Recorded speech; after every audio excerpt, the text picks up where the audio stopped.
Ya, Bismillahirrahmanirrahim. Assalamualaikum warahmatullahi wabarakatuh. Salam damai sejahtera untuk kita semua. Om Swastiastu, Nama Budaya, salam kebajikan. Yang saya hormati Ketua Kerapatan kita Indonesia Tanah Air dan sejajarannya, Majelis Hikmah, Badan Kebijakan, Gugus Karsa Dewan Perwakilan Kawasan, seluruh kalian mitra dan wira bangsa kita. Terima kasih yang sudah hadir dalam pertemuan kita, narasumber dan moderator kita yang akan memimpin acara ini. Baik, langsung ke acara. Pak Amin, sebagai moderator kita, apakah sudah siap? Ya, sudah. Terima kasih Pak, sudah menjadi moderator kita. Baik Pak, tema kali ini kita bertatap muka, dinanti atau ditakuti Pak? Silakan Pak, kita persilakan menjadi moderator Pak Amin. Assalamualaikum warahmatullahi wabarakatuh. Selamat sore, salam sejahtera untuk kita semua, para narasumber yang pada kesempatan sore hari ini sudah hadir di acara diskusi tentang pendidikan kita pada sore hari ini. Selamat sore narasumber kita, Bu Aini Patihuan, Ibu Nia Biosim, dan Bapak Abdul Muiz Sairoji.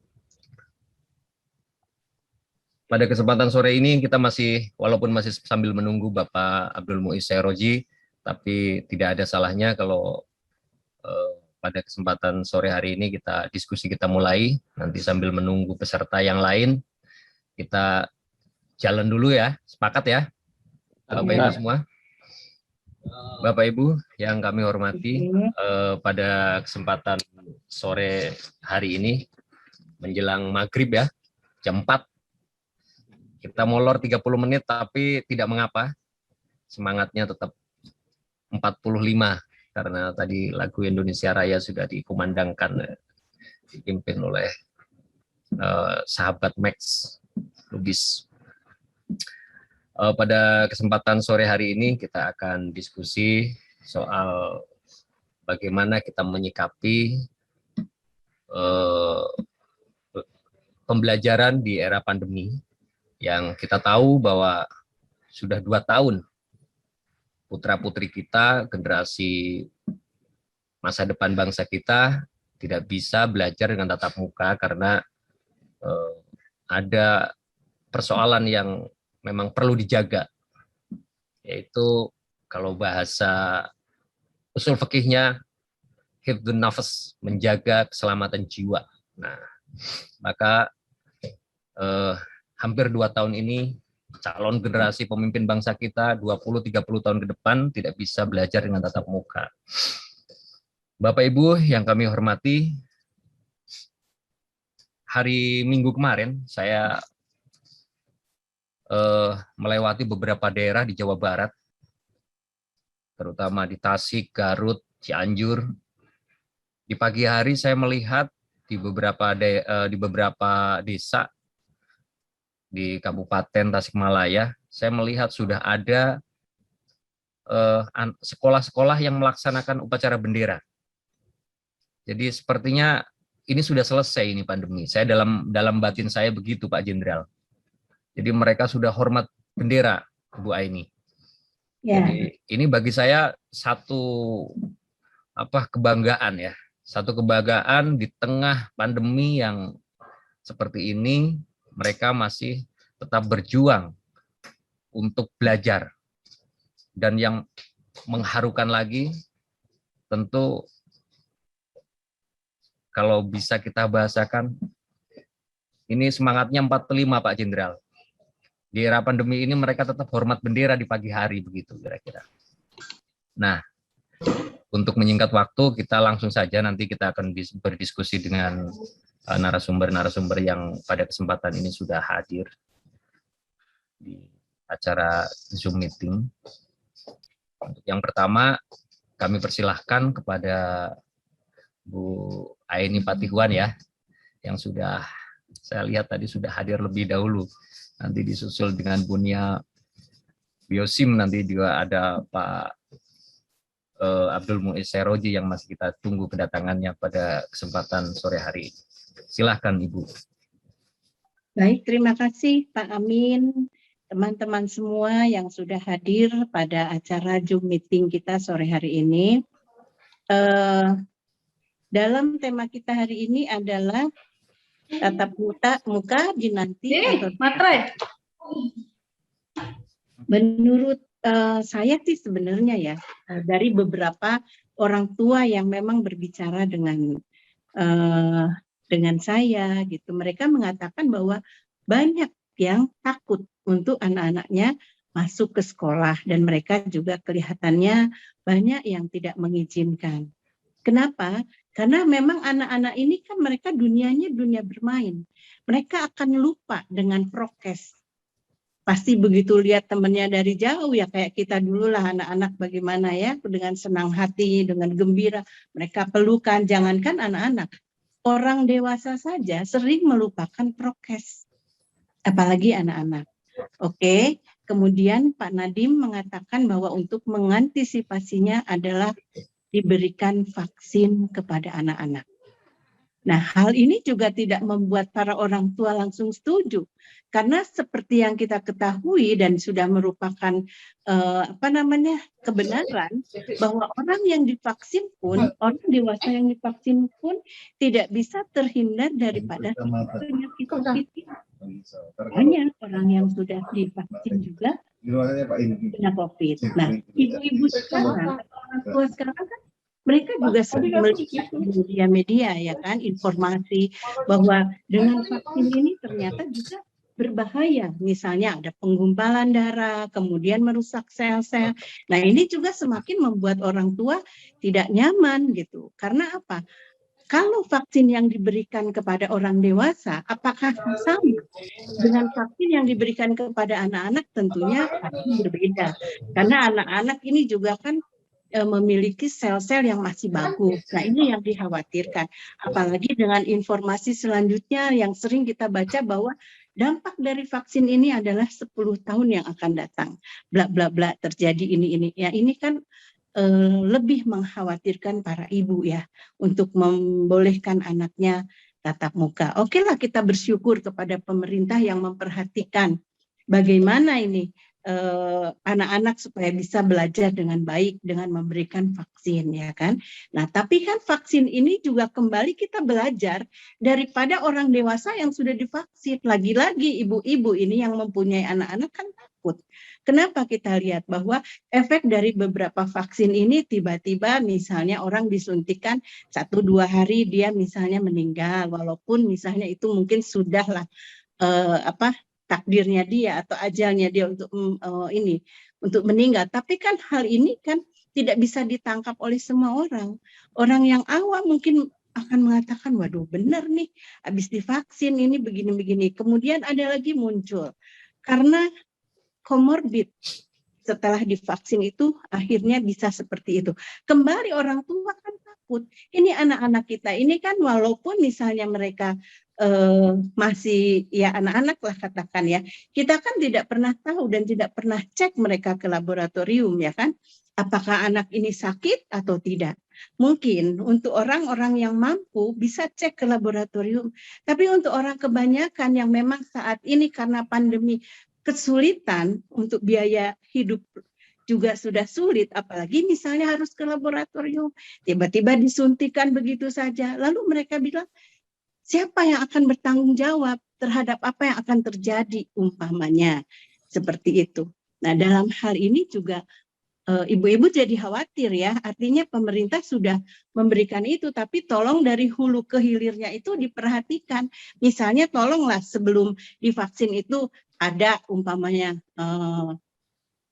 tes lab atau dan misalnya lain tes laboratorium atau apalah yang kira-kira bisa mengetahui bahwa anak ini sakit atau tidak. Tapi kebanyakan ibu-ibu ini sudah mengatakan bahwa mereka takut cairan itu harus masuk kepada tubuh anak-anak. Sehingga banyak yang memilih mengatakan bahwa udah deh, nggak usah sekolah, nggak apa-apa. Karena kan takut gitu. Tidak ada jaminan kenyamanan dan keamanan bagi kami orang tua. Bagaimana kalau terjadi apa-apa terhadap putra-putri kami seperti itu. Nah, dalam hal ini juga ya, mereka juga membaca atau kita juga semua membaca dari informasi bahwa penelitian vaksin itu kan seharusnya 10 tahun ya baru maksimal diketahui. Nah, sekarang vaksin yang dimasukkan ke dalam tubuh kita ini adalah dadakan lah, seolah-olah seperti itu dengan penelitian yang sangat singkat. Nah, ini juga membuat kita khawatir dalam hal ini. Nah, banyak sehingga orang-orang tua itu mengatakan bahwa biarlah sudah kita homeschool aja. Nah, karena apa? Kemudian akan didengar, akan ada pengkotak-kotakan, ini yang divaksin, ini yang tidak divaksin. Kemudian ini anak yang kena komorbid seperti di negara yang lain, bahwa sekarang ini mereka sedang protes. Apa yang akan terjadi apabila di kotak-kotak seperti itu? Anak yang komorbid misalnya dia penyakitan, otomatis dong rendah diri dia terhadap teman-temannya, oh aku penyakitan. Nah, apakah akan terjadi seperti itu di Indonesia? Bagaimana ini? Generasi muda kita kasihan. Mereka yang memang seharusnya mungkin sudah punya penyakit dari kecil, kalau misalnya dia mampu untuk terus melakukan sekolah menuntut ilmu kan, sambil pengobatan, nah itu adalah kesempatan yang diberikan. Tapi dengan pemukulan penghantaman mental seperti itu, misalnya pengkotak-kotakan, yang ini yang divaksin, yang ini yang tidak divaksin, kemudian yang ini yang komorbid, apa yang akan terjadi bagi bangsa ini? Nah, ini yang harus kita sikapi. Barangkali ada dari teman-teman yang di sini, Ibu Nia, kemudian juga teman-teman yang lain mungkin yang akan menambahkan. Pak Amin, silahkan Pak Amin. Ini aja yang menjadikan perwakilan, mewakili kaum ibu ya, yang mengkhawatirkan why gitu sekarang ini kenapa harus seperti itu. Tapi yang jelas banyak yang mengatakan bahwa tidak akan vaksin karena takut tidak ada jaminan keamanan. Moderator izin untuk menambahkan mungkin. Selamat sore Ibu. Hanya ingin menambahkan saja Bu. Kalau misalkan tadi Ibu bilang mengenai historical vaksin, kayaknya kita jalan mundur, Bu. Semua negara memang sudah melakukan vaksinasi, karena memang cara satu-satunya saat ini adalah dengan cara vaksinasi. Yang kedua, tadi Ibu bilang semua anak sudah divaksin. Kebetulan anak saya SD, Bu. SD itu kan belum divaksin. Kalau yang udah pakai kacamata, sudah dibuka ya?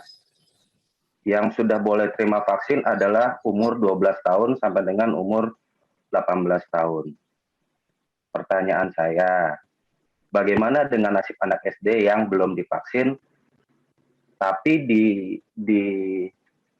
bukan diwajibkan sih, orang tua diberikan pilihan, karena kebetulan begini, anak saya kebetulan sekolah di sekolah swasta, SD Cikal namanya. Di SD Cikal itu kami sudah ada pertemuan parents meeting dengan pihak sekolah di hari Senin minggu lalu, bahwa memang minggu ini anak-anak sudah mulai sekolah untuk kelas 4, 5, dan 6. Di sekolah anak saya itu pun masih diatur dengan cara satu kelas dibagi 2, di rolling untuk jadi setiap anak sekolah itu per 2 minggu sekali. Itu yang di SD swasta, Bu. Bagaimana dengan di SD negeri, pertanyaan saya. SD negeri itu kita sama-sama tahu bahwa pada saat pandemi kemarin anak-anak sekolah di rumah juga pembelajarannya tidak maksimal seperti di swasta. Di swasta untungnya anak saya masih mengalami pembelajaran, ada guru mengajar dari pagi sampai dengan siang meskipun waktunya tidak full, tapi untuk sisi pengajaran, materi pembelajaran masih dapat. Sedangkan di negeri, tahu saya tidak. Gitu. Negeri hanya, ini saya bicara negeri Jakarta, saya tidak tahu negeri daerah. Negeri di Jakarta yang saya tahu adalah mereka pagi itu pembelajaran hanya absen via WA, setelah itu sudah pembelajaran, ada tugas-tugas yang diberikan tanpa adanya pembelajaran dari pihak sekolah. Itu sih yang ingin saya tanyakan terlebih dahulu. Dan oh ya, satu lagi, setahu saya dari pemerintah itu memberikan pilihan, Bu, kepada orang tua, terlepas dia anaknya sekolah negeri atau swasta, diberikan pilihan boleh masuk atau tidak. Kalaupun orang tua masih belum memperbolehkan, setahu saya belum tahu juga untuk terjadi di daerah lain seperti apa. Cuman penjelasan dari pihak sekolah anak saya kemarin bahwa sekolah tidak akan memaksa, anak tetap akan mendapatkan hak pembelajarannya sebagai murid sekolah tersebut. Itu aja sih, Bu. Moderator, terima kasih. Assalamualaikum warahmatullahi wabarakatuh. Izin Pak Amin menanggapi Pak Samyaji ya? Ya. Dari Bu Ida Bekasi. Mohon maaf sebentar ya. Bisa nggak kita sepakati jadi untuk Bapak Ibu yang menyampaikan pendapatnya untuk bisa menghidupkan videonya ya. Jadi supaya enak gitu, kita nyaman gitu.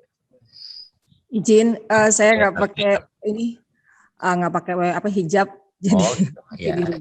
Izin Pak Amin menanggapi Pak Samyaji. Ya.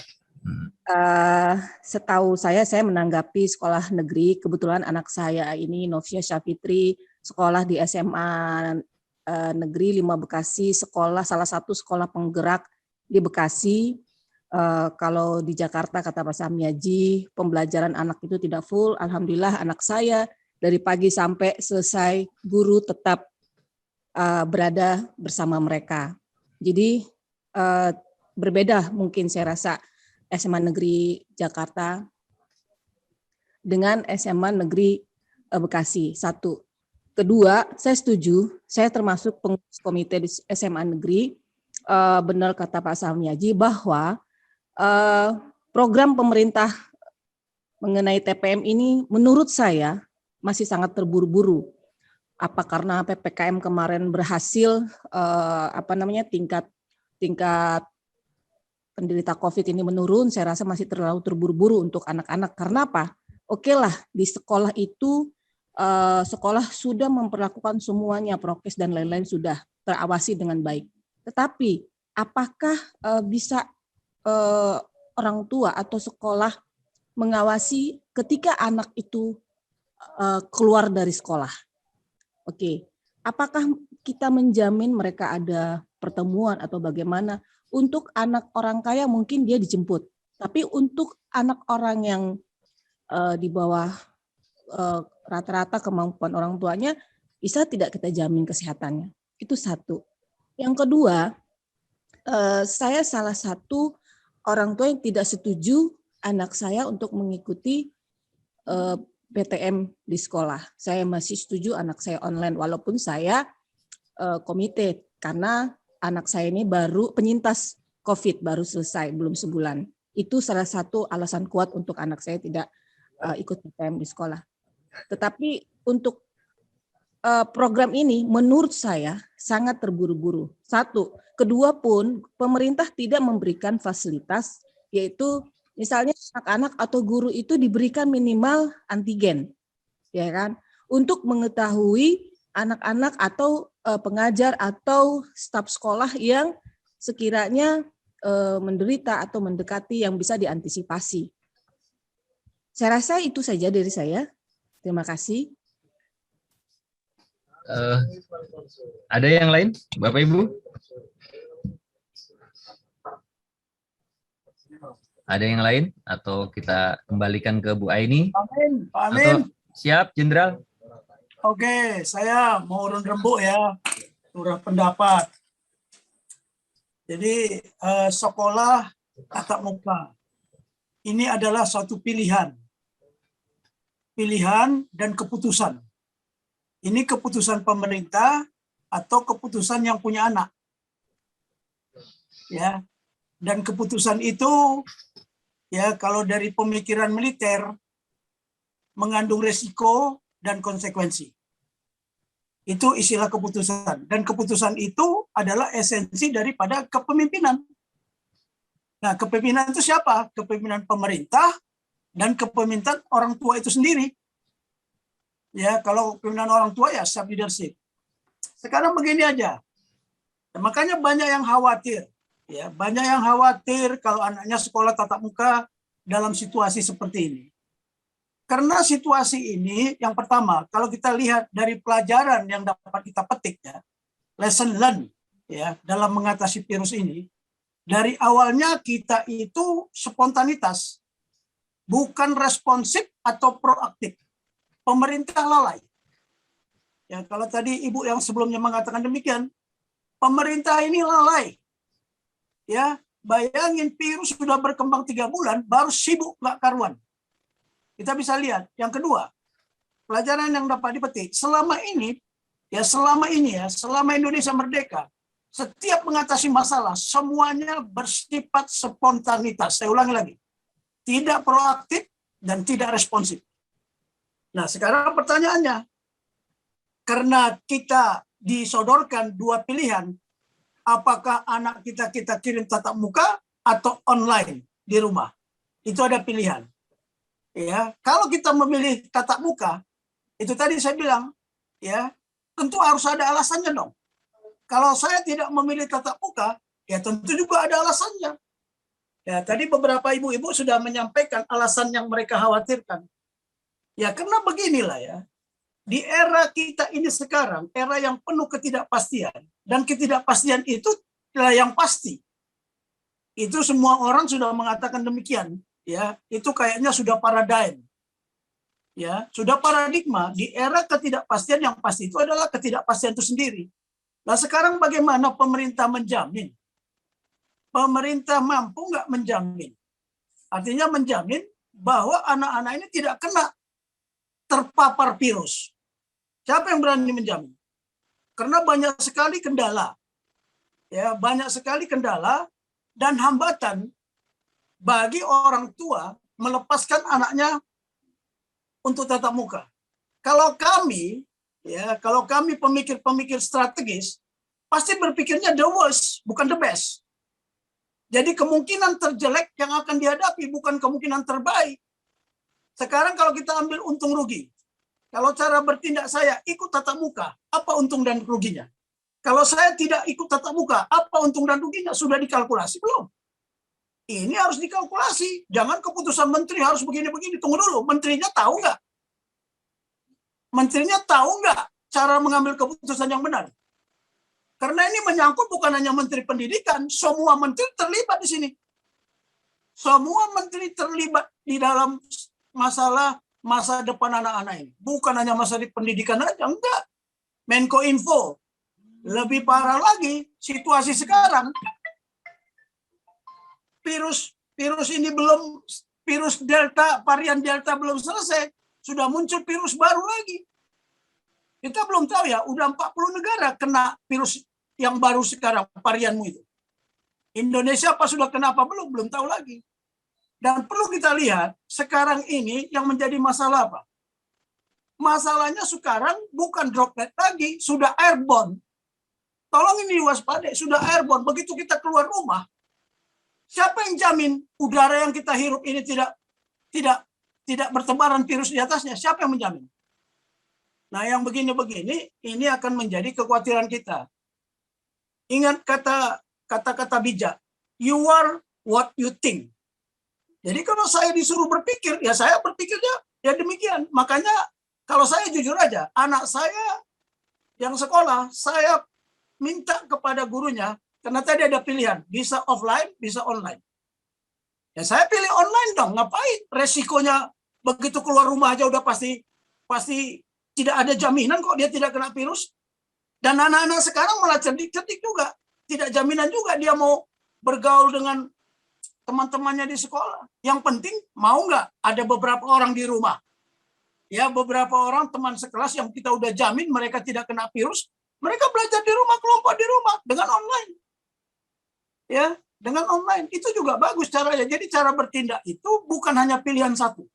Ada cara bertindak pertama, cara bertindak kedua, cara bertindak ketiga. Kita hitung, kita olah yudakan, kita wargamingkan. Apa untung dan ruginya?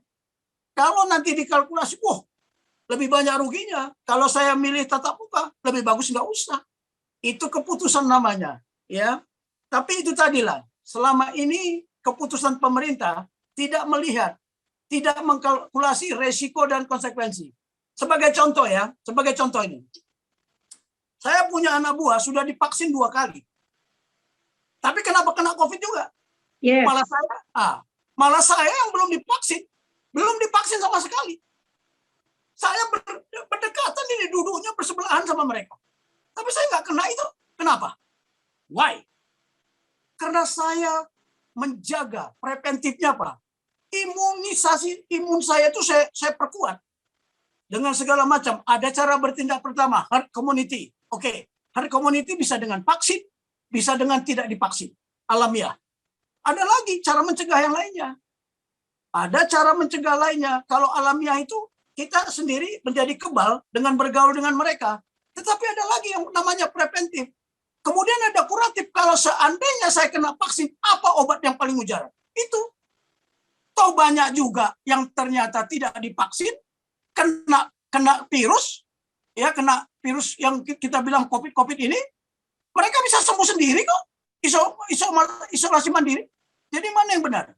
Mana Menko Info itu? Tolong beritakan seperti itu. Jangan dipaksa orang sekarang tidak boleh ke mall. Mallnya kosong, bangkrut. Ya, tidak boleh begini, tidak boleh begini. Akhirnya semua kita kayaknya dipaksa. Rejim ini sudah otoriter. Saya tadi setuju dengan kata Ibu yang kedua. Bahwa tidak ada jaminan. Walaupun sekarang PPKM itu katanya menurun. Belum tentu menurun. Siapa yang jamin? Itu kan kata mereka, tapi kata yang lain. Ya mungkin saya agak sependapat, karena jaminannya belum ada. Saya jujur aja lah, saya beritahu ya. Saya dari awal, sejak sebelum terjadi virus ini sudah ngomong. Di YouTube saya, silakan buka. Apa? Habis, cobalah keputusan pemerintah. Bertele-tele, ya berubah-ubah. Ya, ada yang minta lockdown, ada yang minta tidak lockdown, terus muncul PSBB makro, PSBB mikro, mulai lagi PPKM lah segala macam. Ini keputusan apa? Bertele-tele dan sudah hampir 2 tahun ini ya. Mendekati nanti Desember, ini persis 2 tahun kita. 2 tahun menghadapi ini. Ya, apakah jalan satu-satunya dengan vaksin, dengan vaksinasi? Tunggu dulu. Ya. Mereka sendiri ribut di atas, ini vaksin Nusantara lah, ini vaksin Moderna lah, ini vaksin AstraZeneca lah, vaksin Pfizer lah, apa segala macam. Sibuk sendiri nggak karuan-karuan. Mana kepastiannya? Saya sebagai rakyat biasa sekarang ini, saya mikir ini pengambilan keputusan mereka ini benar apa tidak? Saya ragu. Hilang kepercayaan kita kepada apa? Rejim yang punya otoritas. Akhirnya kita bisa mengambil keputusan sendiri kan? Akhirnya kita mengambil keputusan sendiri dengan menghitung tadi. Kalau cara bertindak pertama saya ambil, apa untungnya buat saya? Apa ruginya buat saya? Kalau saya kalkulasi lebih banyak ruginya, ngapain saya pilih? Itu saja urun rembuk saya lah dalam Zoom ini ya. Tadi saya diundang sih masuk kemari. Bang Tobing coba masuk ikut. Ya oke, saya ikut. Karena ini ada kaitannya dengan anak saya, cucu-cucu saya yang masih sekolah, ya mereka itu masih SD, dan ada cucu saya yang masih TK juga. Ya, itu aja lah dulu saya sampaikan kira-kira apa yang perlu kita sampaikan, ya. Karena cucu saya udah kena COVID juga, tapi mereka belum divaksin. Mereka sembuh, ya dengan isolasi mandiri sembuh. Ya, mereka masih kecil-kecil, coba bayangin. Masih SD kelas satu SD kelas 4 kalau nggak salah. Yang satu lagi itu SMP kelas 1. Mereka udah kena COVID semua. Belum divaksin juga, tapi tetap aja online. Ya, dia kena malah gara-gara keluar kan. Gara-gara keluar ada acara ulang tahun, kena mereka.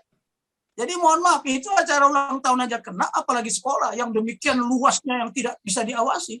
Yang ulang tahun yang bisa diawasi aja kena. Itulah mohon maaf kalau ada kata-kata yang kurang berkenan, tapi itulah saya bisa menyampaikan urun rembuk di sini supaya jadi pemikiran kita bersama dan mempertimbangkan hal-hal yang kemungkinan terjelek terjadi di masa mendatang. Itu aja lah. Terima kasih atas kesempatan yang diberikan. Halo. Terima kasih Jenderal. Selamat datang Bapak Muiz Syahroji di kesempatan sore hari ini. Mungkin Pak Muiz bisa menambahkan dulu atau memberikan pandangan-pandangan, materi-materi soal bagaimana kemudian menghadapi masa pandemi ini untuk anak-anak yang masuk sekolah? Ya, kita lanjut. Yang tadi belum selesai kan? Pak. Silakan, Saya, Pak. Terima kasih, Pak Amin. Assalamualaikum warahmatullahi wabarakatuh. Alhamdulillah. Wassalatu wassalamu ala Rasulillah Sayyidina Muhammad ibn Abdullah wa ala alihi wa sahbihi wa mawalah. La hawla wa la quwata illa billah. Amma ba'd. Yang saya hormati Ketua Majelis Hikmah Kerapatan Indonesia Tanah Air Bapak Taufik Rahsen, Ketua Umum Kerapatan Indonesia Tanah Air Kiai Haji Maman Imanul Haq, dan bapak-bapak, ibu-ibu yang mohon maaf tidak bisa saya sebutkan satu-satu pada sore hari ini bisa menyempatkan hadir. Pertama, saya minta maaf pada Amin Dayat yang atas keterlambatan saya masuk ke Zoom ini. Kalau orang mulia masuknya harus terlambat, Pak Kiai. Ini soal baterainya ngeblank aja tadi Oh, jadi iya. terpaksa di cas dulu. Biasanya kalau sholat Jumat itu kan yang mau khutbah itu biasanya datangnya paling lambat. Dan terakhir. Tidak apa-apa, Pak Kiai. Dilanjut, silakan, Pak Kiai. Baik, terima kasih. Pertama saya ingin mengucapkan terima kasih atas kehadirannya dan sekali lagi minta maaf atas keterlambatan saya. Saya ingin memulai dari beberapa langkah teman-teman Kerapatan Indonesia Tanah Air di Kabupaten Cirebon yang kemudian juga berdampingan dengan teman-teman Ikatan Sarjana Nahdlatul Ulama pernah melakukan diskusi dengan Dewan Pendidikan di Kabupaten Cirebon beserta dengan Dinas Pendidikan terkait dengan efektivitas pembelajaran daring di Kabupaten Cirebon.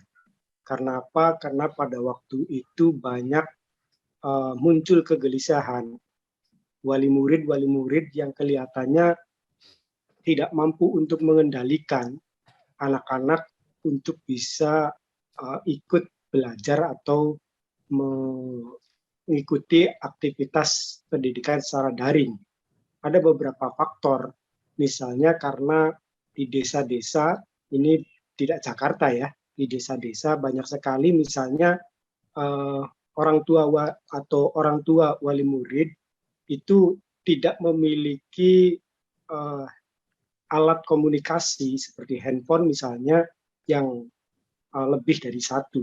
Sementara ada beberapa anak-anak mereka dengan sekolah dan tingkatan yang berbeda, itu dengan jam yang sama juga harus mengikuti terhadap sekolah atau pembelajaran secara daring. Itu yang membuat mereka pertama menjadi kewalahan. Artinya bahwa handphone satu tidak mungkin untuk digunakan dua anak sekaligus dalam sekolah dan juga kelas yang berbeda. Yang satu murid SD, yang satu lagi murid SMP. Atau yang satu murid SD, yang lainnya juga murid SD tetapi kelasnya berbeda dan kemudian jam pembelajarannya juga sama. Itu di antara salah satu faktor yang kemudian membuat mereka menjadi kebingungan. Ini artinya adalah soal fasilitas, kekurangan fasilitas, entah karena lemahnya ekonomi bagi mereka sehingga tidak mampu untuk membeli misalnya peralatan-peralatan untuk daring, handphone beli dua atau sesuai dengan kebutuhan anak untuk sekolah. Itu yang pertama. Yang kedua juga kelihatannya ketidakbiasaan bagaimana orang tua mengendalikan anak untuk melakukan pendidikan di lingkungan rumahnya. Itu juga menjadi problem. Mereka anak-anak ini biasanya lebih susah untuk dikendalikan, lebih asik bermain, misalnya keluar dan ini dianggap sebagai bagian bukan dari pendidikan, pergaulan mereka atau bermain mereka itu bukan menjadi bagian dari pendidikan. Dalam mata mereka, pendidikan dalam artian ini adalah seperti hanya membaca dan menulis di lingkungan sebagaimana diajarkan di sekolah. Itu yang kemudian menjadi persoalan juga. Banyak dicatat oleh guru-guru itu siswa-siswanya tidak hadir di dalam aktivitas sekolahnya. Nah, kemudian beserta dengan teman-teman Kerapatan Indonesia Tanah Air itu melakukan uji coba penyebaran surat gitu ya, surat keterangan ke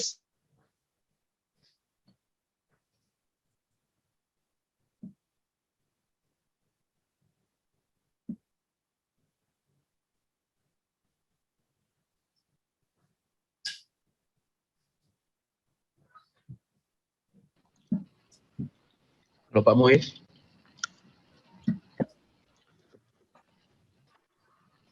Kalau ini Pak Amin ke Ibu Nia aja dulu kali ya. Sementara gangguan itu kita menghemat waktu karena waktu kan sudah hampir habis nih.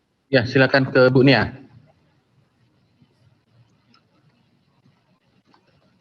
Ya, selamat sore semuanya. Silakan Bu.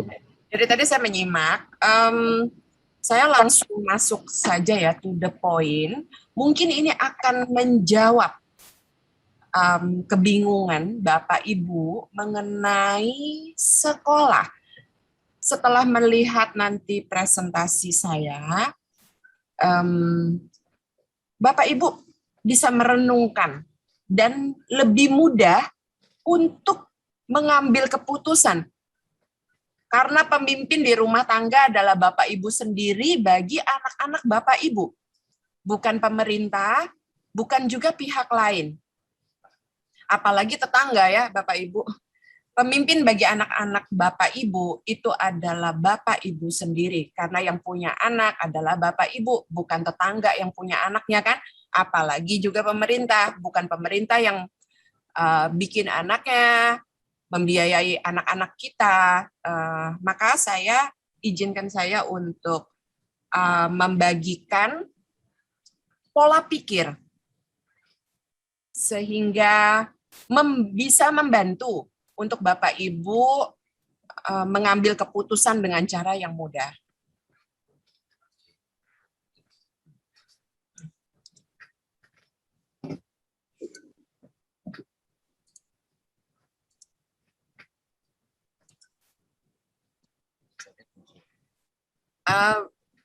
Ada tampil di layar Bapak Ibu? Ya, ada Bu. Ya, oke, berarti bagus ya.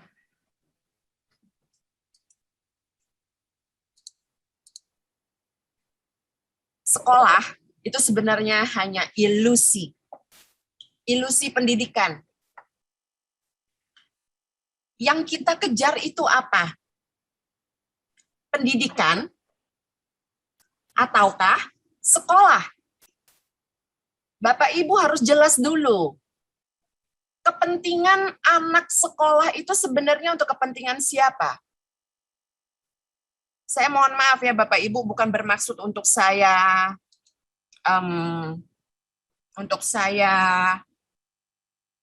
menghakimi Bapak Ibu, tetapi ini juga baik untuk mengkoreksi diri kita masing-masing sebagai orang tua. Kepentingan sekolahnya anak-anak itu sebenarnya untuk kepentingan sang orang tua ataukah untuk anak itu sendiri?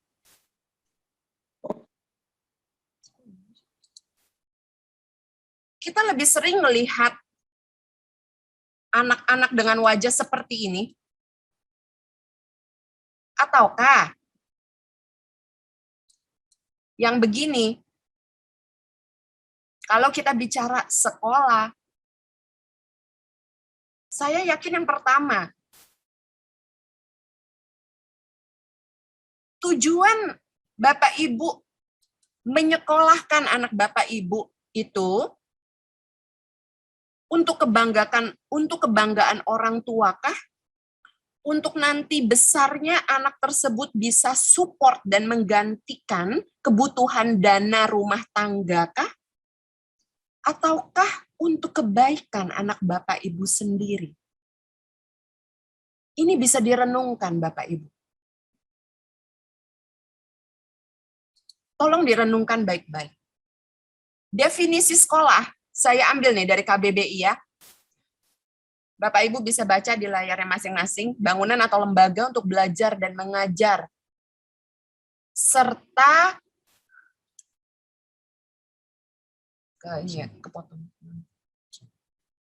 serta tempat menerima dan memberi pelajaran menurut tingkatannya. Ada SD, SMP, SMA ya.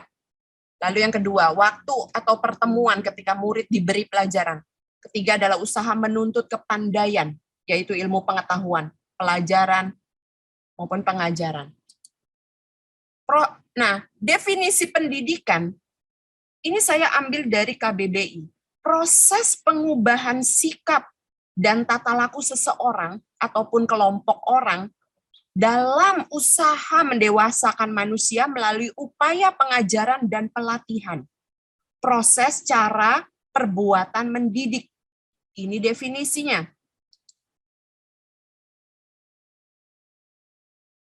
Poinnya adalah di 2+2 atau 4-nya. Berapa banyak anak-anak sekolahan, jebolan sekolahan, itu nggak paham bisa membedakan apakah 2+2-nya ataukah si 4-nya. Nggak bisa menelaah perspektif. Sekolah mengajarkan 2+2 itu sama dengan 4. Sekolah memberikan cara dan teknik berhitung. Sekolah mengajarkan standar. Sekolah mengajarkan keseragaman. Sekolah mengajarkan penundukan, submission. Bukan bicara kepatuhan. Sekolah juga menanamkan konsep. Kalau nggak ngikutin standar atau aturan, maka akan mendapatkan sanksi. Nilainya jelek, dapat raport merah, orang tua dipanggil, tidak lulus. Apakah sekolah mengajarkan knowledge, pengetahuan yang benar, ataukah dicekoki pengetahuan yang sudah disusun secara sistematis untuk masuk ke pikiran anak-anak Bapak Ibu? Ini kita harus renungkan. Inilah definisi pendidikan. 4 itu adalah 4 bisa didapat dengan cara 2+2. Bisa didapat juga dengan cara 1+3. 0 ditambah 4 pun juga 4. 2 kali 2 pun juga 4. 1 kali 4 pun juga 4. 4 juga bisa dibagi 1. Ataupun 4 bisa dibagi 1, hasilnya tetap 4. 5 dikurangin 1 juga hasilnya 4, dan seterusnya. Tetapi pendidikan itu mengajarkan berpikir kritis, kreativitas, berpikir mandiri, out of the box. Pendidikan juga menanamkan ada berbagai macam cara untuk memecahkan masalah. Pendidikan mengajarkan untuk bisa menerima dan mengakui keadanya keragaman. Pendidikan juga mengajarkan pengetahuan itu harus dicari, bukan ditemukan, apalagi dibisikin. Nah, coba direnungkan Bapak Ibu. Nanti Bapak Ibu akan lebih mudah mengambil keputusan bagi anak-anak Bapak Ibu. Ini salah satu contoh. Saya langsung masuk ke dalam kasus saja ya.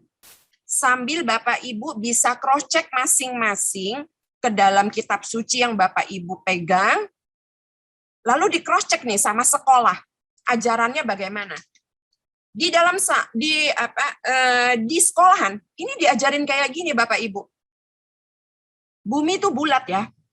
Itu diajarkan, diulang-ulang-ulang. Oke, sekarang saya bedah ini faktanya. Bumi berotasi katanya, berputar pada sumbunya. Terus sumbunya juga miring kan katanya 3,33 derajat. Satu putaran penuh itu 24 jam. Jadi si bumi itu muter tuh selama 24 jam. Itu satu putaran penuh. Keliling bumi katanya 40.000 kilometer. Katanya lagi kecepatan putar bumi itu 40.000 kilometer dibagi 24 jam dalam satu hari itu, berarti kecepatan bumi berputar itu punya kecepatan 1.666 kilometer per jam. Sorry, itu ada salah ketik. Nah, sekarang analoginya saya bawa ke arah logika Bapak Ibu. Bapak Ibu kalau dari Jakarta ke Denpasar, naik pesawat ya, selama berapa lama waktu yang ditempuh dari Jakarta menuju Denpasar? Hampir 2 jam ya Bapak Ibu.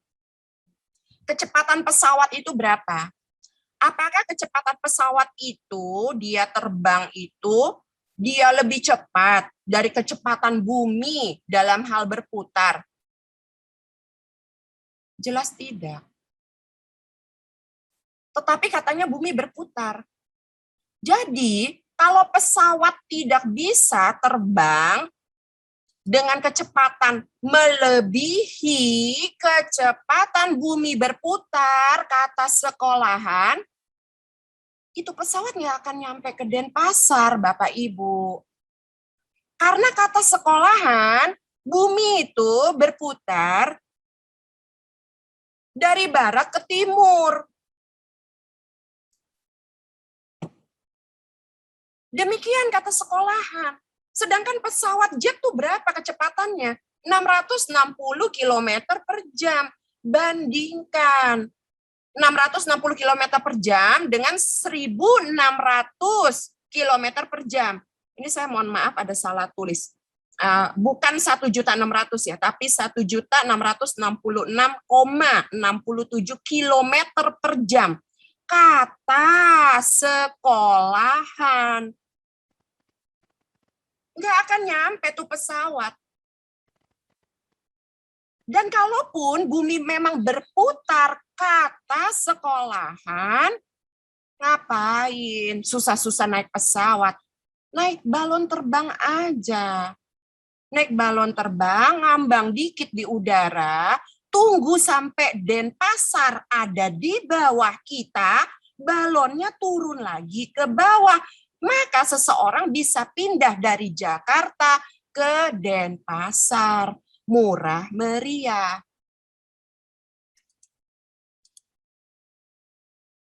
Saya tampilin, ini propaganda Nazi. How to lie big. Mereka diajarkan bagaimana caranya berbohong. Caranya berbohong itu adalah dengan cara diputar-putar. Sehingga orang tuh enggak mampu berpikirnya karena udah diputar-putar sedemikian rupa, semua perhitungan matematika juga jadi miss di otaknya. Lalu apa? Diulang-ulang sehingga orang mempercayai kebohongan itu sebagai kebenaran. Jangan salah, propaganda ini sudah dilakukan sejak lama, nggak baru-baru sekarang ini, Bapak Ibu. Dari data yang tadi saya tampilkan, dari gambar-gambar yang tadi saya tampilkan, Bapak Ibu bisa periksa diri Bapak Ibu sendiri, apakah Bapak Ibu paham perbedaan antara sekolah dengan pendidikan? Saya sudah tampilkan. Yang diajarkan di sekolah seperti itu. Saya juga tidak melakukan fitnah. Silahkan cross-check. Betul atau tidak yang saya omongkan? Betul nggak anak Bapak Ibu diajarkan bahwa bumi ini bulat, muter-muter, berotasi kepada porosnya, dan porosnya juga miring. Lalu bumi juga muterin matahari selama 1 tahun. Tetapi berapa kali Bapak Ibu pergi ke pantai, dan melihat dengan mata kepala sendiri, matahari yang terbenam. Mataharilah yang bergerak menuju tempat peristirahatannya. Bukan buminya yang bergerak, Bapak Ibu. Lalu berapa lama lagi Bapak Ibu mau habiskan uang untuk anak Bapak Ibu di brainwash dengan paham-paham yang tidak sesuai dengan fakta. Oke, sekarang saya masuk ke petsin. Kita hindarilah ya menyebut kata yang with V itu ya, gitu loh. Nanti kena sensor lah dan lain-lain segala macam. Dari admin meminta saya untuk menerangkan apa sih yang ada di dalam yang sedang distimulasi masuk nih ke dalam tubuh anak-anak Bapak dan Ibu. Ini yang bakal nggak dikasih tahu sama mereka yang bakal masukinnya itu. Ini bukan kata saya. Saya tampilkan di sini, Bapak Ibu bisa cross-check sendiri. Periksa sendiri, baca sendiri, dan ini tertera di dalam situs resmi mereka.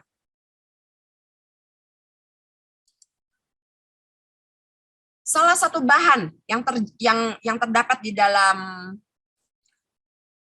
yang mau disuntikan ini untuk supaya pada tetap bisa sekolah dan ke mall, itu ada satu bahan yang namanya merkuri. Tetapi kalau Bapak Ibu baca di dusnya, itu nggak akan tertera tulisan merkuri. Karena kenapa? Itu disamarkan melalui merek dagang Thiomersal atau Thimerosal. Sifat daripada merkuri, saya tuliskan, Bapak Ibu bisa baca sendiri, racun bagi sistem saraf pusat. Mengganggu saluran pencernaan, mengganggu sistem kekebalan tubuh, meningkatkan risiko kardiovaskular, mengganggu sistem pernafasan, berbahaya bagi ginjal, merusak kulit. Jadi Bapak Ibu setelah baca ini, Bapak Ibu lebih bisa mengambil keputusan bagi buah hati terkasih masing-masing. Di dalam sana juga ada ini, aluminium oxide, yang digunakan sebagai ajuvan. Bapak Ibu bisa baca, saya hanya menampilkannya di hadapan Bapak Ibu supaya Bapak Ibu lebih paham mengenai keyword-keyword pencarian Bapak Ibu terhadap fakta kebenaran yang sedang dipertontonkan di hadapan Bapak Ibu. Ya, Bapak Ibu bisa cari di dalam Journal of Inorganic Biochemistry dan pelajari sendiri lebih dalam di sana. Karena waktunya juga sempit ya, saya tampilkan ini untuk Bapak Ibu bisa belajar sendiri.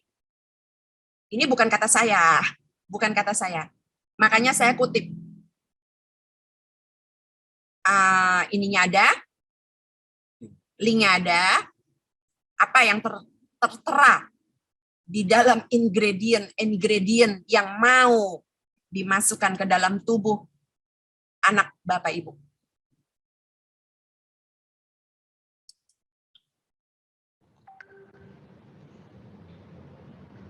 Nah, bahan yang berikut ini banyak juga terkandung di dalam cat tembok, lem. Tapi kan anak-anak kita kagak boleh ngelem kan ya Bapak Ibu ya. Hirupin Icabond gitu kan nggak boleh ya. Betul nggak? Kalau itu kan udah nggak perlu diajarkan lagi.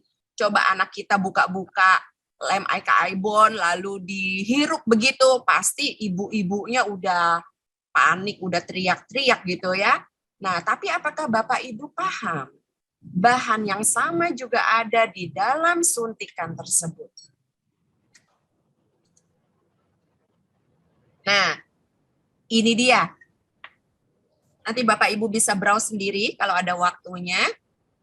Ya, saya sudah tampilkan. Dan penelitian-penelitian ini tuh bukan barang baru lah.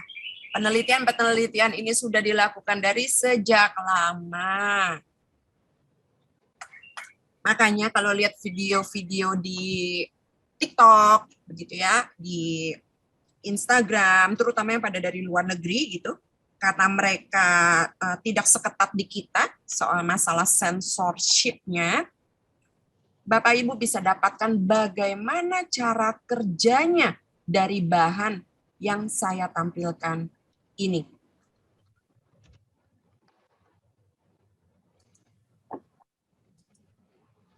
Ya. Ini referensi-referensi yang saya tampilkan. Bapak Ibu nanti boleh kalau misalnya mau minta sama adminnya, saya akan kirimkan untuk bisa dipelajari lebih lanjut. Jadi kesimpulannya, Bapak Ibu menyekolahkan anak itu kepentingannya untuk siapa? Apakah tujuan dari Bapak Ibu menyekolahkan anak itu akan tersampaikan atau tidak?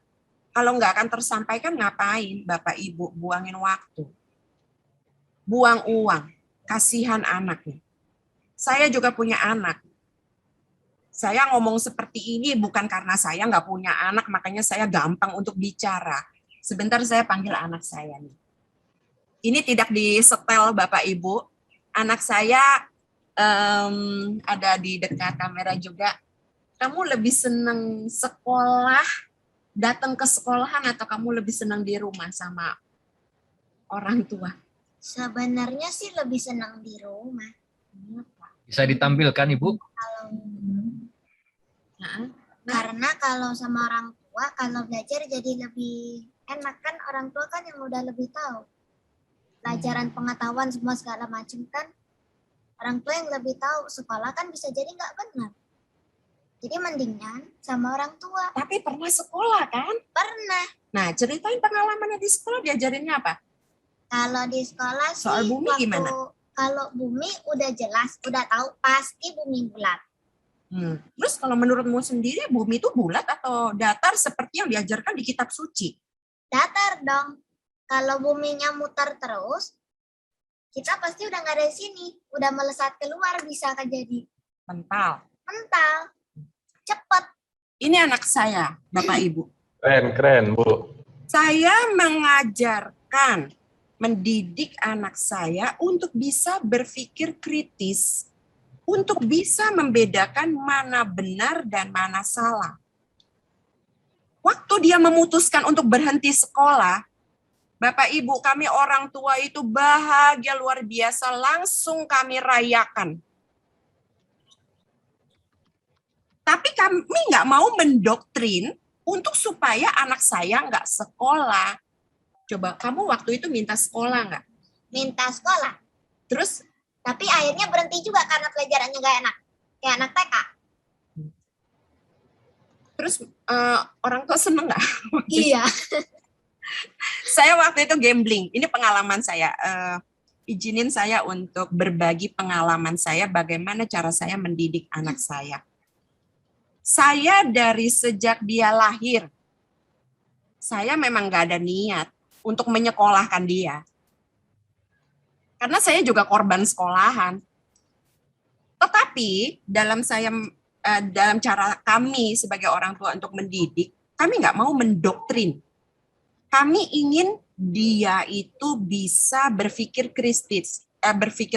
Dia lihat anak-anak teman-temannya, dia lihat teman-temannya itu pada sekolah, pada pakai seragam. Saya udah ngebayangin, aduh sekolah. Belum lagi seragamnya, belum lagi sarapannya, belum lagi orang tua juga harus bangun pagi, belum lagi malamnya, gitu. Saya tetap izinkan untuk dia sekolah. Kami orang tua tinggal gambling. Oke, ada nggak dananya?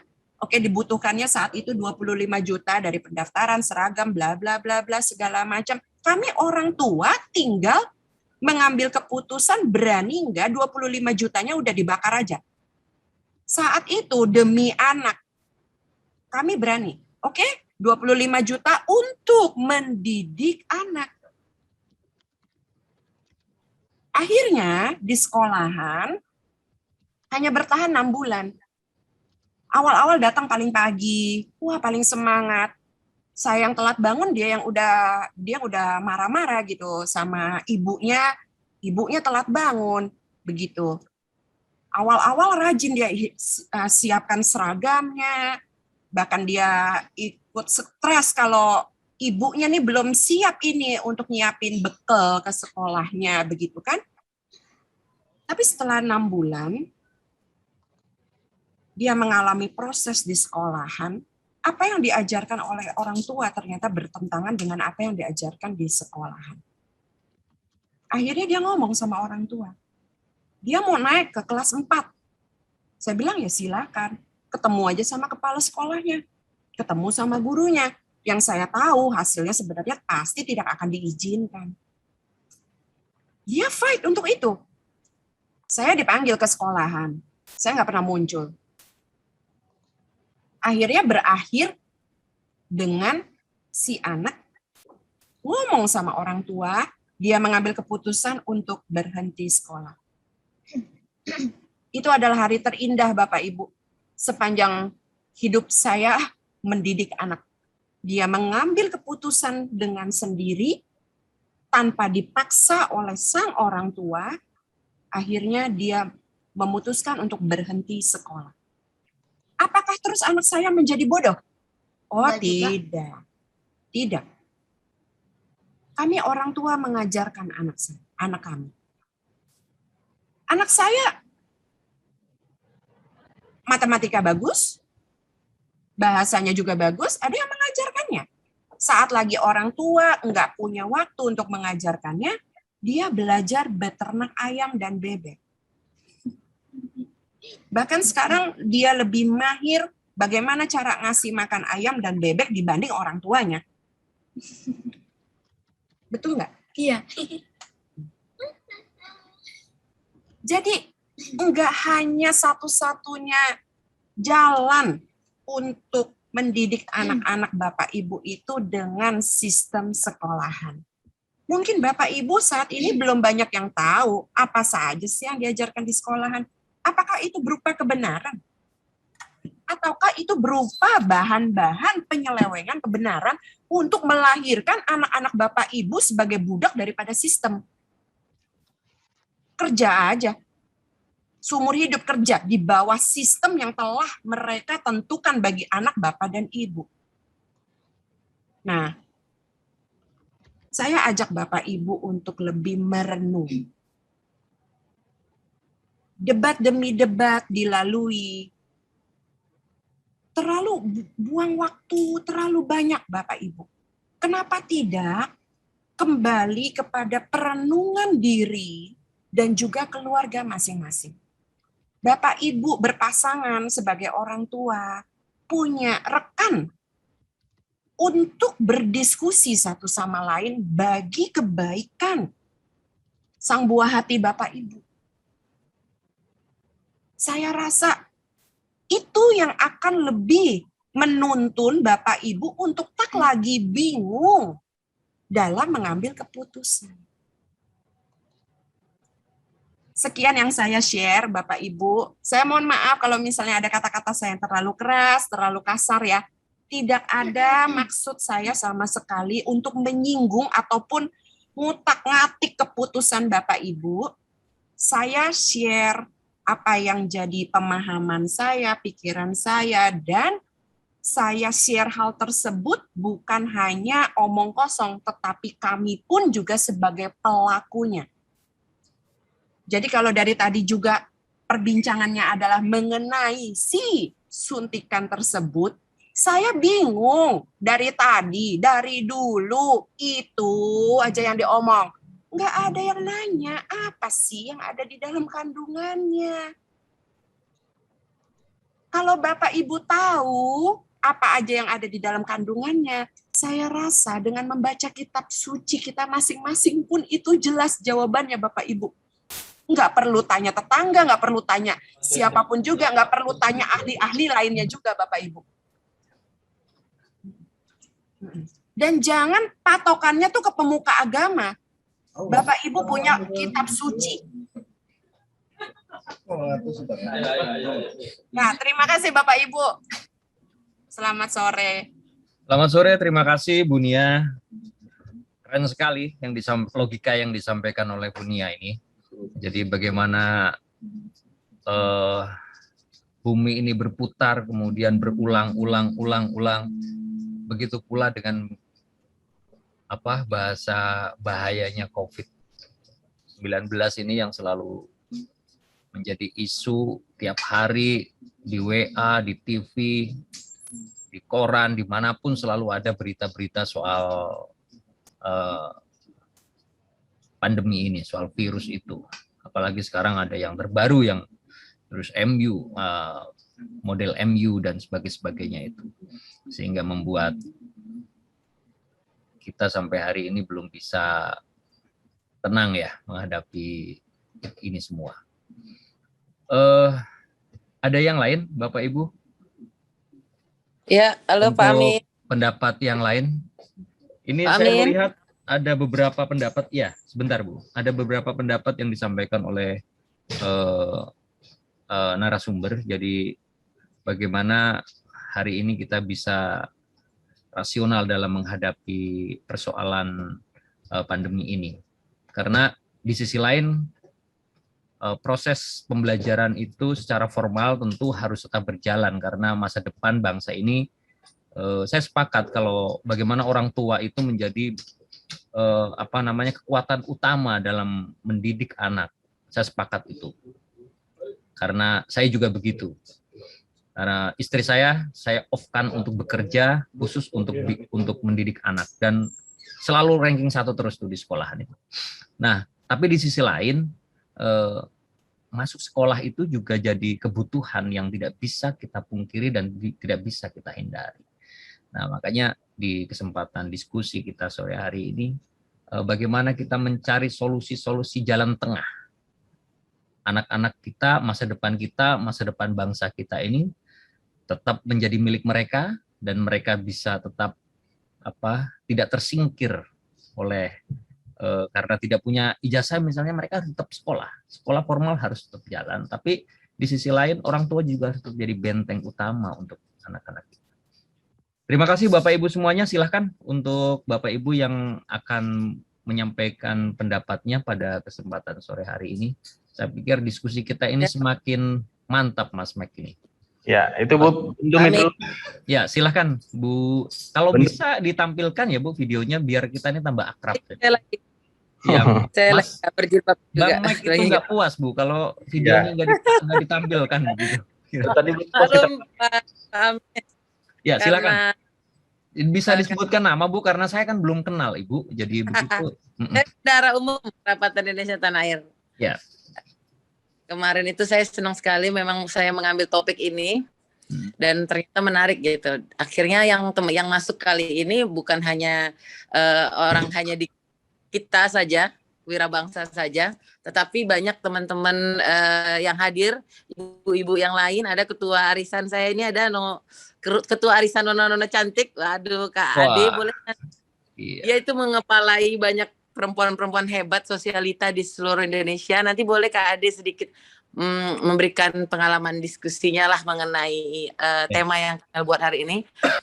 Menarik Pak moderator, Pak Amin. Karena memang saya banyak ada di tengah-tengah dan saya juga ibu-ibu ada di tengah-tengah perempuan-perempuan dan ibu-ibu di seluruh Indonesia. Mereka sangat ada yang khawatir, mungkin anak-anaknya senang, tapi lebih banyak ibu-ibu ini sangat khawatir gitu. Kekhawatiran mereka awal-awal memang mereka kebingungan untuk proses Zoom ini, tapi karena sudah hampir mau 2 tahun seperti Pak Jenderal bilang, jadi sudah terbiasa jadinya. Terus dimulai lagi dengan anak-anak harus bersekolah. Ini kekhawatiran mereka di setiap grup terus-terusan bagaimana nanti anak-anak kita gitu. Seperti yang Bu pembicara bilang, Bu Aini, bagaimana ini kekhawatiran anak-anak kita di sekolah tidak bisa prokes dan segala macamnya. Makanya saya buat tema ini dan saya minta teman-teman ibu-ibu itu untuk berdiskusi di sini. Mungkin nantinya setelah diskusi ini ada Mas Vicky juga bagian media dan bagian media kita nanti akan merangkumnya dan mungkin akan di-share ke dinas menteri oleh Pak Ketua Umum, di-share mungkin nanti dengan Menteri Pendidikan dan segala macamnya nanti ya, supaya ini menjadi masukan dari Kerapatan Indonesia Tanah Air untuk Indonesia gitu. Nah, saya juga seorang ibu, khawatir juga gitu anak saya bagaimana dia nanti sekolah, dan juga saya juga nggak setuju kalau dia itu harus divaksin, karena memang kita tahu sendiri vaksin itu harus melalui tahap 3 atau tahap 4 gitu, sedangkan ini kan belum terjadi tahap itu. Orang tua boleh, saya setuju, karena mereka mungkin punya fisik yang ya kalau kayak ibaratnya kita orang tua sakit nggak masalah, jangan anak gitu loh. Kalau kita yang divaksin oke. Tapi kalau anak, aduh, ntar dulu kan bahaya, itulah orang tua ya, karena bagaimanapun seorang ibu atau seorang ayah kepengen anaknya aman, dan karena mereka juga adalah atau enggak untuk Indonesia ke depannya, untuk masa depan kita. Apalagi varian Wu yang seperti Pak Moderator bilang, ada pula lagi varian terbaru. Jadi sepertinya emang pemerintah belum tepat, harus dikaji ulang yang lebih lagi. Walaupun benar hati anak mungkin ada yang bilang kangen, ada segala macamnya, seperti yang tadi Bapak bilang bahwasanya mereka ingin upacara bendera, tapi apakah kekangenan anak-anak sekolah ini pas gitu dengan efek yang akan ditimbulkan untuk mereka? Itu yang menurut saya memang harus dikaji lebih dalam lagi, lebih serius lagi. Makanya saya senang hari ini ternyata tidak satu paham. Itulah gunanya diskusi, Pak Moderator dan teman-teman. Betul. Ada dari kubu yang lain. Nah, contoh juga anak saya ada 2, satu SD kelas 3 dan satu TK. Awalnya dia masih sekolah, dan dua-dua di international school. Awalnya masih sekolah, yang kedua itu nggak mau nih, di Zoom suruh nggak mau. Akhirnya terpaksa saya ambil satu guru yang memang akhirnya menjadi suster di rumah dan mengajarin dia kalau saya nggak sempat. Tapi alhamdulillah tanpa sekolah juga dia bisa nulis, pinter lah gitu, jadinya bisa baca gitu. Sama aja hasilnya.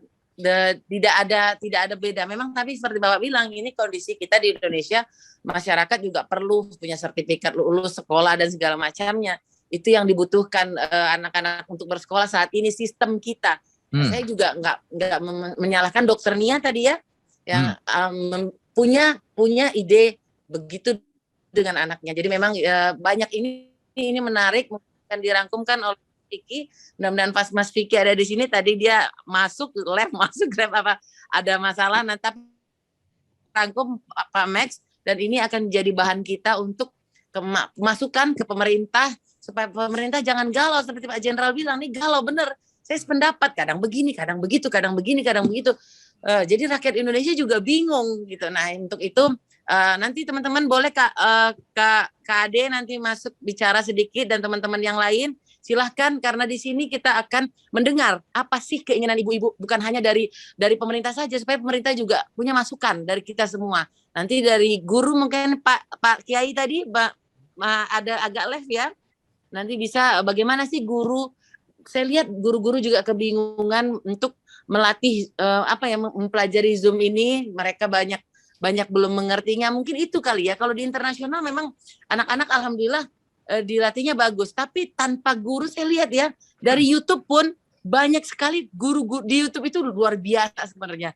Banyak sekali pembelajaran, mau belajar apa? Mau belajar membaca, menulis, terus juga ada pembelajaran tentang apapun di YouTube sudah lengkap. Jadi nggak usah khawatir sebenarnya dengan pembelajaran di rumah. Mungkin dari saya itu, Pak Moderator, boleh teman-teman yang lain lanjutkan. Ya, sebelum dilanjutkan, tapi yang ini khusus untuk Bang Mac ini. Bang Mac ini belum punya anak masalahnya. Jadi dia cuma dengerin aja itu. Ya makanya kan dengerin aja. Harus segera dicarikan Bu itu Bang Mac. Ya, dilanjut silakan untuk teman-teman yang lain. Pak Kiai mungkin ada, Pak Kiai ini kan kita diskusi ini udah panjang, saya bilang udah sampai 1 jam ini lebih. Saya melihat ini ada beberapa sisi sudut pandang yang menarik sebenarnya. Kalau menurut Pak Kiai coba bisa nggak dari sudut pandang di tengah bagaimana semuanya itu bisa terangkum. Saya sepakat dengan Bu Dokter tadi kan, Bu Nia ya, bagaimana melogikakan bumi itu untuk persoalan pandemi ini. Nah, di mana sih sisi tengahnya kita agar anak-anak kita bisa tetap menjadi pemilik masa depan bangsa ini gitu loh. Karena kita nggak bisa ini kalau anak kita hari ini pembelajaran tidak segera dilaksanakan pun saya melihat itu belum bisa Bapak Ibu sekalian. Karena apa? Kalau Bapak Ibu misalnya yang seperti Bu Kamel tadi misalnya dikatakan bahwa Ibu harus bisa mengundang guru ke rumah dan sebagainya, tapi di desa Bu, di desa itu enggak bisa. Ibu bisa bayangkan bagaimana di desa itu, bagi mereka yang bekerja sebagai petani, sebagai pedagang, mereka nggak mampu untuk ngajarin anaknya. Mereka nggak bisa, apalagi sampai mengundang misalnya privat ke rumah, itu ekonominya nggak mampu dan sebagainya nggak mampu. Artinya ini negara ini secara general nih kita harus berpikirnya ke sana, Bu. Jadi kalau untuk Bapak Ibu yang punya kemampuan untuk itu, iya. Tapi di masyarakat kita ini kan yang menengah ke bawah ini, Bu, yang harus kita pikir nih. Gimana nih? Kira-kira dari Bapak Ibu ada nggak jalan tengah ini? Kira-kiranya harusnya seperti apa? Coba kita merangkai itu, gitu. Agar anak-anak yang hari ini hidup dengan usia 7, 8 sampai 9 tahun itu 20, 30 tahun ke depan adalah mereka bisa sebagai pemilik negara ini, pemilik negeri ini gitu loh. Jadi jangan sampai karena kita tidak mampu apa-apa nanti kemudian kita ketika lost generasi ini kita nanti jadi terjajah gitu karena sumber daya kita yang tidak siap gitu. Ya, silakan kepada Bapak Ibu. Mungkin Pak Vicky mau nambahin. Pak Vicky ada, Pak Vicky? Kalau tidak mungkin Pak Kiai Sairoji ada. Gimana Pak Kiai kira-kira? Baik, terima kasih. Mohon maaf tadi tiba-tiba kok menghilang. Kayak setan aja saya tuh. Iya, Pak Jangan Kiai. menghilang Pak Kiai. Iya, kalau menghilang biasa Pak Kiai, biasa nggak kelihatan. Seperti Bang Mek itu biasanya menghilang, nggak kelihatan. Terima kasih. Langsung saja ya. Pertama gini, tadi sempat menarik juga seperti yang dikatakan oleh dokter tadi. Bagi saya sebenarnya begini, pemerintah itu selalu memberikan satu kebijakan yang menguniversalkan persoalan. Artinya bukan menguniversal, ya, mengeneralisir. Jadi digeneralkan seluruh persoalan-persoalan, belum lagi misalnya yang lebih kompleks per unit sekolah misalnya. Kalau kita kajian sekolah ini, belum lagi ke arah sana. Bahkan ke tingkat kewilayahan juga kelihatannya sangat lemah sekali untuk dijadikan sebagai data pengambilan kebijakan. Semua menggunakan kacamata, kalau bahasa orang desa itu menggunakan kacamata Jakarta. Ini kalau orang desa. Jadi persoalan itu seolah-olah adalah seluruh Indonesia adalah persoalan Jakarta. Padahal dalam konteksnya jelas sangat berbeda. Di desa dengan di Jakarta, baik itu kemampuan orang tua, lingkungan alam, dan bahkan lingkungan sosial, itu juga menjadi satu hal yang sangat berbeda dan mestinya ini juga menjadi bagian dari data-data untuk diambil kebijakan oleh pemerintah. Sayangnya pemerintah dalam kaitannya dengan ini selalu mengeneralisir sehingga menjadikan orang-orang desa menjadi kalang kabut. Itu yang pertama. Yang kedua, seperti tadi disampaikan, itu saya cukup menarik ya. Ini ngomongnya soal pendidikan atau sekolah menjadi bagian dari salah satu sistem dalam pendidikan. Karena kalau kita ngomong soal pendidikan itu kan dalam konsep misalnya dalam perspektif Islam tradisional ya seperti yang diajarkan oleh di pesantren-pesantren, itu yang namanya pendidikan ya taklim, tadris, kemudian takdib gitu. Itu 3 unsur yang saling terkait dan tidak bisa dipisahkan antara unsur taklim, takdib dan tadris gitu. Nah, untuk taklim itu memang lebih banyak diidentikan dengan sekolah gitu. Karena di sana ada muatan transformasi atau transformasi keilmuan dari seorang yang kemudian dinamakan guru kepada murid-muridnya. Tapi bagaimana dengan takdib itu juga bisa dipantulkan melalui perilaku yang ditonjolkan oleh guru sekaligus juga lingkungan masyarakat itu dalam takdib. Apalagi tadris gitu ya, yang juga melibatkan misalnya sektor alam menjadi bagian dari inspirasi menciptakan satu tujuan pendidikan itu sendiri. Kalau kita misalnya lari kepada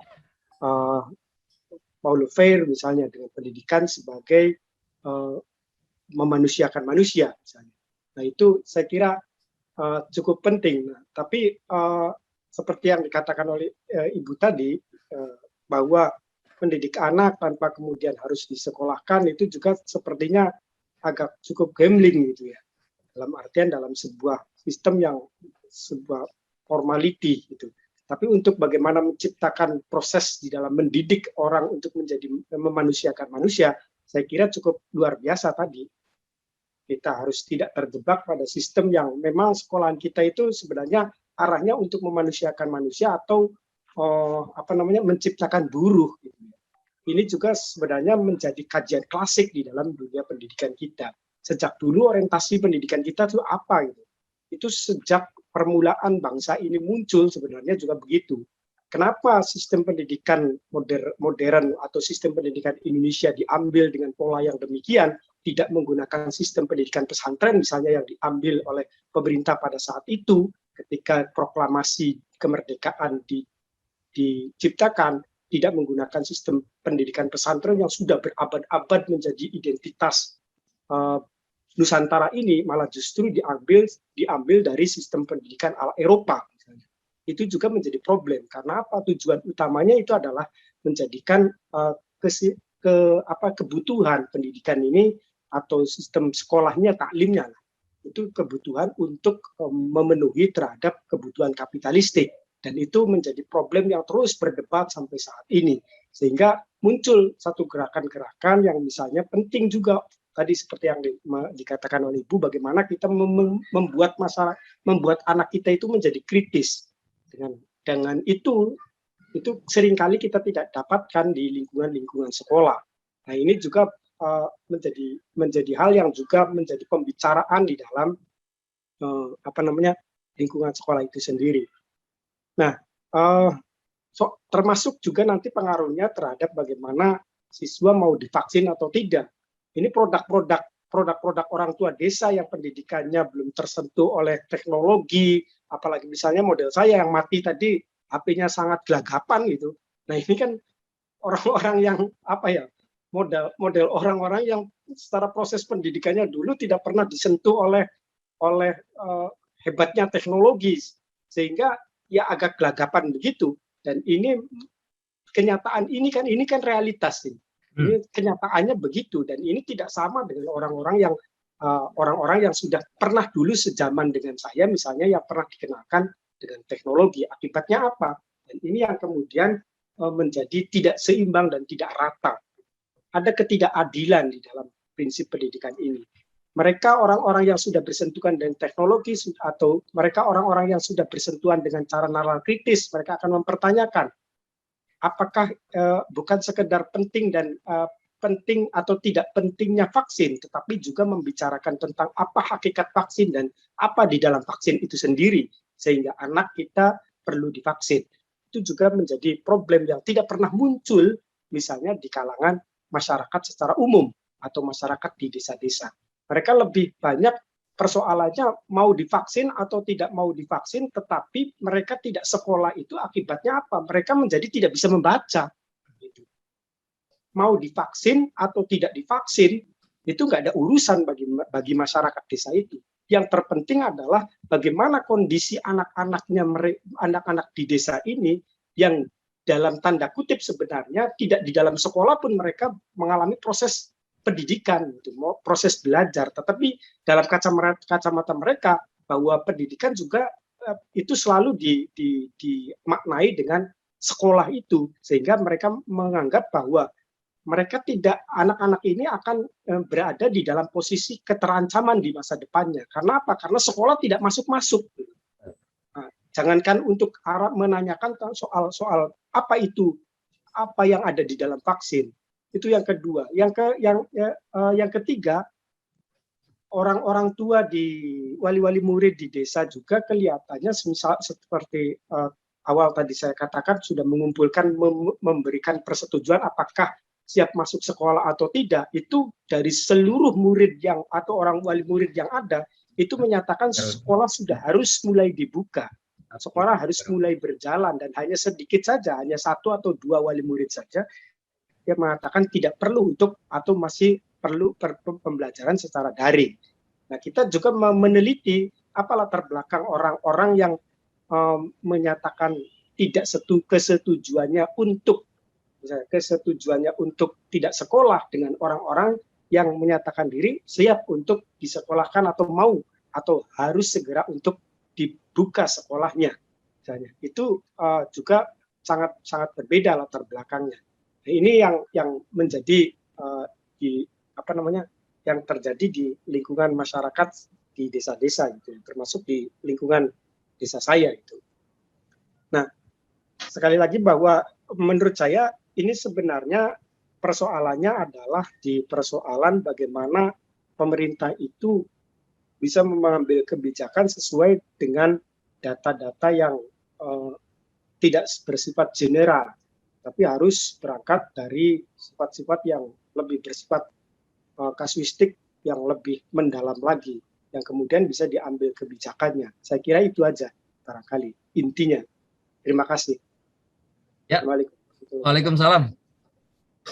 Bapak Ibu sekalian, ada yang lain kita sepakati sampai jam berapa biasanya? Bang Mek, kita sepakat sampai jam berapa? Pak Amin. Ya. Jam 5 lewat, Pak Amin. Saya mau urun rembuk sebentar. Oh siap Pak Jenderal, silakan. Oke, jadi begini. Kita banyak nggak paham ya. Kita banyak yang tidak paham apa itu kebijakan. Apa itu kebijakan? Tolong diwaspadai ya. Kebijakan itu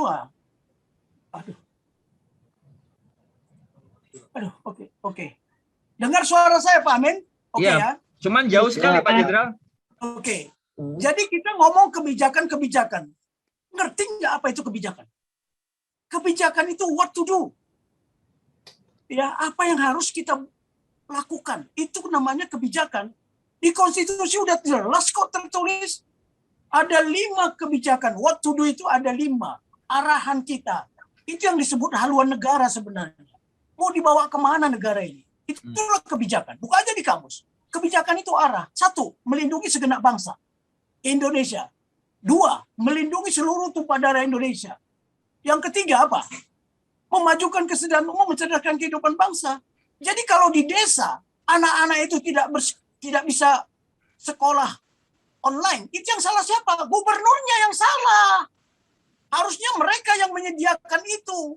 Jangan sekarang sudah sibuk dengan berbagai dengan berbagai virus ini baru sibuk nggak karuan-karuan. Harusnya udah dari dulu. Dunia ini sudah datar. Jangan katakan begitu ya. Anak cucu saya ya yang tidak sekolah, dia malah sudah bisa berbahasa Inggris hanya dengan iPad. Ini anak buah saya di sini kadang-kadang bingung dia. Padahal dia belum sekolah SD. Dia sudah bisa berbahasa Inggris. Ya. Dia berbahasa Inggris, malah anak buah saya yang sersan-sersan ini bingung nggak karuan dia. Ditanya, are you sleep inside or outside? Sersan saya bingung. Ini ada 3 di sini, ada 2 sersan saya ini. Ya, tetapi dia bisa. Sekarang dunia ini udah datar. Dulu kita mencari informasi, nanya dulu kepada pimpinan. Sekarang pimpinan dulu nanya ke anak buah, mana informasi? Terus anak buah bilang apa? Oh, cari aja Pak di Google, itu ada nenek moyang Google itu. Kamus Google itu. Nah, hati-hati, sekarang ini sudah beda teknologi. Sekarang kalau kita orang yang beragama atau percayalah. Kenapa sekarang virus ini munculnya sekarang? Kenapa tidak dulu-dulu? Kenapa ketika teknologi sudah maju? Ini harusnya ada pertanyaan. Kenapa tidak dulu? Dulu-dulu sekalian. Tapi kenapa sekarang? Ketika teknologi sudah maju, baru muncul virus ini. Itu harusnya pertanyaan. Jadi kalau anak desa nggak bisa belajar, itu yang salah siapa? Gubernurnya, bupatinya, camatnya, lurahnya. Karena hanya mikirkan dirinya. Dia disumpah loh. Dia bersumpah ketika diangkat. Akan melaksanakan. Apa sumpahnya? Akan melaksanakan, menjalankan konstitusi. Dia udah jalankan belum? Mana buktinya? Itu yang harus dipertanyakan. Jadi kalau anak desa nggak bisa belajar, yang salah siapa? Yang salah anak desanya atau gubernurnya? Ya nggak masalah, tapi Nah, itu harus ditanyakan. Harusnya mereka berupaya. Bolehlah mundur 1 langkah, tapi majunya bisa 5 langkah. Ya sediakanlah semua sarana prasarananya. Sekarang baru sibuk. Sekarang kan, itu makanya tadi saya katakan apa? Kita selalu ada aksi, baru ada reaksi. Semua serba spontanitas. Cek aja, belajar dari pengalaman, belajar dari pelajaran yang dapat dipetik ketika kita mengatasi masalah yang terjadi di Indonesia ini. Baik itu bencana alam maupun itu buatan manusia. Selalu selalu tiba-tiba dan spontanitas. Bukan dipersiapkan jauh-jauh hari. Bukan dipersiapkan jauh-jauh hari. Ya, saya tadi sama apa yang disampaikan Bu Nia itu harusnya menjadi inspirasi buat kita, menjadi motivasi buat kita, ya, menjadi motivasi buat kita. Tidak jaminan guru itu membuat anak-anak kita lebih pintar. Sekarang kalau pertanyaannya, kalau hanya sekolah untuk mencari ijazah dan mencari titel, lihat aja negara ini, kurang banyak profesor, kurang banyak dokter, kurang banyak jenderal, kurang banyak. Kenapa negara ini tetap miskin? Mengimpor TKI terbesar, pengimpor TKI terbesar. Ya, udah itu apa lagi? Yang paling identitas, korupsi terbanyak di dunia. Coba lihat, apa hasilnya pendidikan itu? Apa hasilnya pendidikan? Saya mau tanya. Itu banyak profesor, doktor. Bayangin aja, S2, S3, STLR semuanya. Saya jujur jengkel sekali saya ngelihat apa tingkah laku mereka. Itu berpendidikan nggak? Berpendidikan. Berpendidikan. Ya, tapi anak-anak di rumah, ya saya melihat sendiri, ya, kita memberikan contoh karakter, bagaimana kita bangun pagi, bagaimana kita, ya kadang-kadang nyelaber, ya, masak nasi, kita lakukan, orang tua menjadi contoh, dia lihat sendiri kok. Itu ya cucu-cucu saya yang tadinya hobi setiap minggu itu mesti 3 kali ke mall, sekarang udah nggak mau. Karena apa? Dia melihat, wah sekian orang yang mati. Sekian orang yang masuk sakit, kena terpapar. Mereka jadi takut sendiri kok. Nah, tapi tolong, makanya saya bilang, kita harus punya kepemimpinan. Negara ini udah nggak ada negarawan lah. Nggak ada, saya kasih tahu tidak ada negarawan lagi. Nggak bisa negara ini. Itu makanya sekarang, bayangkan ya, sudah 120.000, mungkin 125.000 ini, rakyat ini mati. Mana tugas mereka melindungi segenap bangsa? Lihat ya, betapa lalainya, betapa mengabaikannya, coba. Ya, mengabaikan 3 bulan Desember, itu mungkin bulan Desember itu virus sudah masuk. Tapi kita leha-leha, 3 bulan leha-leha, emangnya virus bisa kita tahan? Tolong ya, saudara virus, jangan menyebar dulu di Indonesia. Boleh kayak gitu?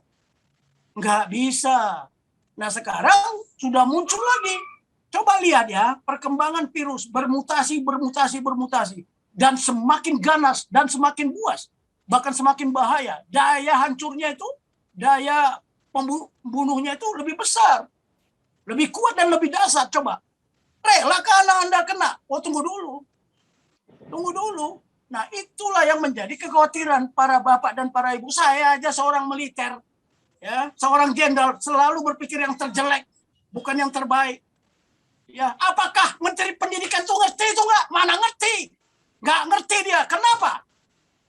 Karena dia tidak ditempa melalui yang sakit-sakit, yang sulit-sulit. Terlalu enak dia jadi menteri. Saya jujur aja lah. Dari awal semua menteri tidak ada kerjasama. Satu bikin aturan begini, satu bikin aturan begini, satu bikin aturan, satu ke timur, satu ke barat, satu ke utara, satu ke selatan. Tidak terintegrasi, tidak komprehensif, tidak holistik. Lihat aja. Kita bingung yang mana mau kita ikutin. Sekarang kepercayaan rakyat kepada pemerintah ini sudah berkurang, sudah tergerus. Yang mana yang harus dipercaya? Informasi berubah-ubah. Keputusan berubah-ubah. Hari ini ngomong begini, besok ngomong begini. Jadi tolong, dunia ini sudah datar. Ya, malah kadang-kadang anak-anak itu lebih tahu dari bapaknya. Oh, papa itu salah. Bukan begitu, Pak. Nah, sekarang anak-anak yang mengajarin kita. Coba lihat. Karena kita orang tua banyak yang gaptek. Saya kasih garis bawah ya, banyak yang gaptek. Dan perlu diwaspadai lagi ya, perlu diwaspadai. Bahwa generasi anak-anak ini sudah berubah pola sikap. Ya, pola pikir. Ya, pola pikir dan pola perilaku. Ada generasi, kita ini contoh ya. Kalau saya mungkin generasi apa? Kita yang ada di Zoom ini sudah berbeda generasi. Ada generasi X, ada generasi E, Ada generasi Z, sebentar lagi generasi Alpha. Cara berpikir mereka sudah berubah-ubah.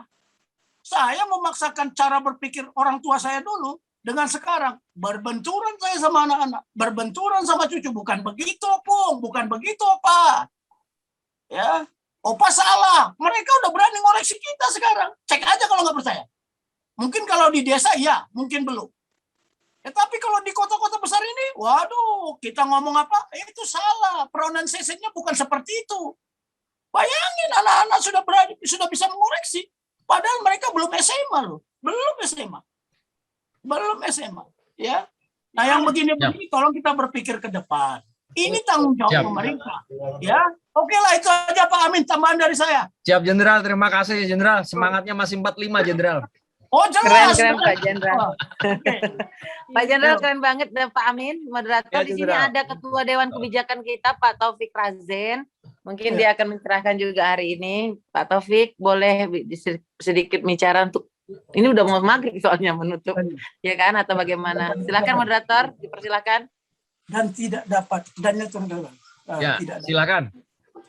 Kita Bapak Ibu yang kami hormati, jadi ada Pak Taufik Razen, Pak. Lewat dulu. Terima kasih. Saya ikut dulu. Ya, silakan Pak Taufik. Saya ikut dulu. Mas Yano. Siap. Ya, sebentar. Ya. Silakan. Ini menarik Pak Taufik karena tadi diskusinya ada udah sampai ke bumi ini datar Pak Taufik. Iya. Ini luar biasa nih Bu Ida di grup. Masa sih bumi datar? Jadi menarik banget ini. Luar biasa ini diskusi hari ini. Logikanya butuh pemahaman yang sangat dahsyat itu. Kita mikirnya karena harus ada dua orang gitu, Bu. ya Pak Amin yang bilang Bu Dokter juga bilang bumi ini datar, Pak Jenderal juga, jadi orang-orang cerdas malah yang bilang bumi ini datar. Dan Pak Taufik tolong nanti membantu kita untuk mencerahkan. Ya, kalau menurut saya sih benar bahwa bumi datar dalam arti benar ya Pak. Bumi ini lebih, itu tulisannya Milton Friedman yang bagus ya. Itu teman wartawan dulu. Saya pernah ketemu dia sama-sama di Teluk waktu kita membuat di Perang Teluk pertama ya di Yerusalem. Kebetulan dia jadi sama-sama dia menulis satu buku From Jerusalem to to Lebanon ya. Nah, menarik, dia membuat satu buku yang namanya sekarang bahwa the world is flat ya, datar, panas dan penuh sesak. Itu elemen yang sekarang ini. Jadi dunia kita memang udah lebih datar, seperti betul dengan Pak Jenderal tadi itu, bahwa sekarang ini sudah mudah sekali berinteraksi ya. Dan juga bumi ini jauh lebih panas daripada biasa. Climate change itu bukan lagi suatu cara untuk menakut-nakuti apa yang ada. Dan kemudian bumi ini lebih penuh sesak. Kita akan mengalami 8 miliar itu pada tahun 2050. Sekarang itu 6 miliar gitu. Jadi bayangkan daya dukung yang ada. Nah, ini kaitannya dengan pendidikan yang muncul sekarang ini. Benar, ada salah satu program misalnya, apakah pertanyaannya setelah pandemi ini, apakah sekolah, ekonomi, atau politik sama seperti dulu? Itu akan totally berbeda. Kota-kota kita juga akan mengadaptasi dalam bentuk yang baru. Nah, masalah sekolah ini, kita lihat strain yang sekarang ini, Mu strain, itu saya kira sudah agak kebal ya terhadap vaksin yang ada ini. Dan juga kalau kira-kira itu akan menjalar dengan cepat, kita harus menciptakan jenis vaksin baru terhadap yang ada. Karena itu gagasan untuk membangun omnivaksin, teman-teman dari kita waktu itu Kerapatan Nusa Tanah Air, itu maksudnya adalah membangun kembali imunitas tubuh yang kira-kira muncul di dalam perjalanan evolusi manusia atau evolusi tubuh manusia sebagai satu spesies. Bagaimana itu memperkuatnya? Kita harus mempertanyakan kembali, kemudian mengevaluasi kembali cara-cara penanganan COVID atau penanganan pandemi yang ada ini. Karena gelombang pandemi ini sekarang sudah nggak kita duga. Apakah COVID ini atau virus ini itu bagian dari perubahan alam, bagian dari evolusi bumi, atau juga jangan-jangan bagian dari perang biologi yang terjadi sekarang. Itu sudah menjadi catatan penting ya sekarang ini. Nah, saya sayangnya belum mengikuti tadi tentang sekolah anak-anak ya. Apakah sekarang tatap muka itu jauh lebih penting? Saya kira memang betul. Kita harus memanfaatkan kebiasaan baru karena normalitas baru ini pasti membutuhkan moralitas baru. Pengertian moralitas baru itu cara kerja, cara bermain, cara bereaksi, dan kemudian tataran-tataran aturan-aturan baru. Itu saya kira yang harus mulai dipikirkan. Saya kira ini untuk pertama kalinya itu orang tua itu yang sangat menentukan apakah anak itu boleh untuk berinteraksi dengan yang lain atau tidak gitu. Memang saya mengikuti perdebatan di Amerika dalam CNN kemarin ya 2 hari yang lalu. Apakah karena ada yang bahwa anak-anak itu naturalnya kan itu social being. Dia harus berinteraksi. Harus bukan sebagai orang dewasa itu mungkin sudah mampu untuk menarik jarak ya, mengambil diri, hidup sendiri. Tetapi kalau anak-anak memang dia social being. Dia harus membangun relasi dengan hubungan langsung gitu loh. Kita tahu bahwa game sekarang atau dunia maya sudah merampas anak-anak atau dunia televisi ya, komunikasi merampas dunia anak-anak menjadi dunia yang sangat personal. Nah, karena itulah kenapa kemudian sering dianggap era sekarang ini itu era munculnya beberapa penyakit baru. Autisme misalnya, itu ada yang disebut dengan 5A ya, autisme. Autisme maksudnya anak-anak atau banyak sekali yang gagal untuk berkomunikasi atau berinteraksi dengan orang lain. Yang kedua itu adalah anoreksia. Itu kesulitan untuk makan karena hubungan kita dengan tadi mikrobakteri yang juga ada dalam perut itu membuat ada kecenderungan terutama kalangan perempuan itu tentang anoreksia, menahan diri untuk makan atau makan yang sangat berlebihan.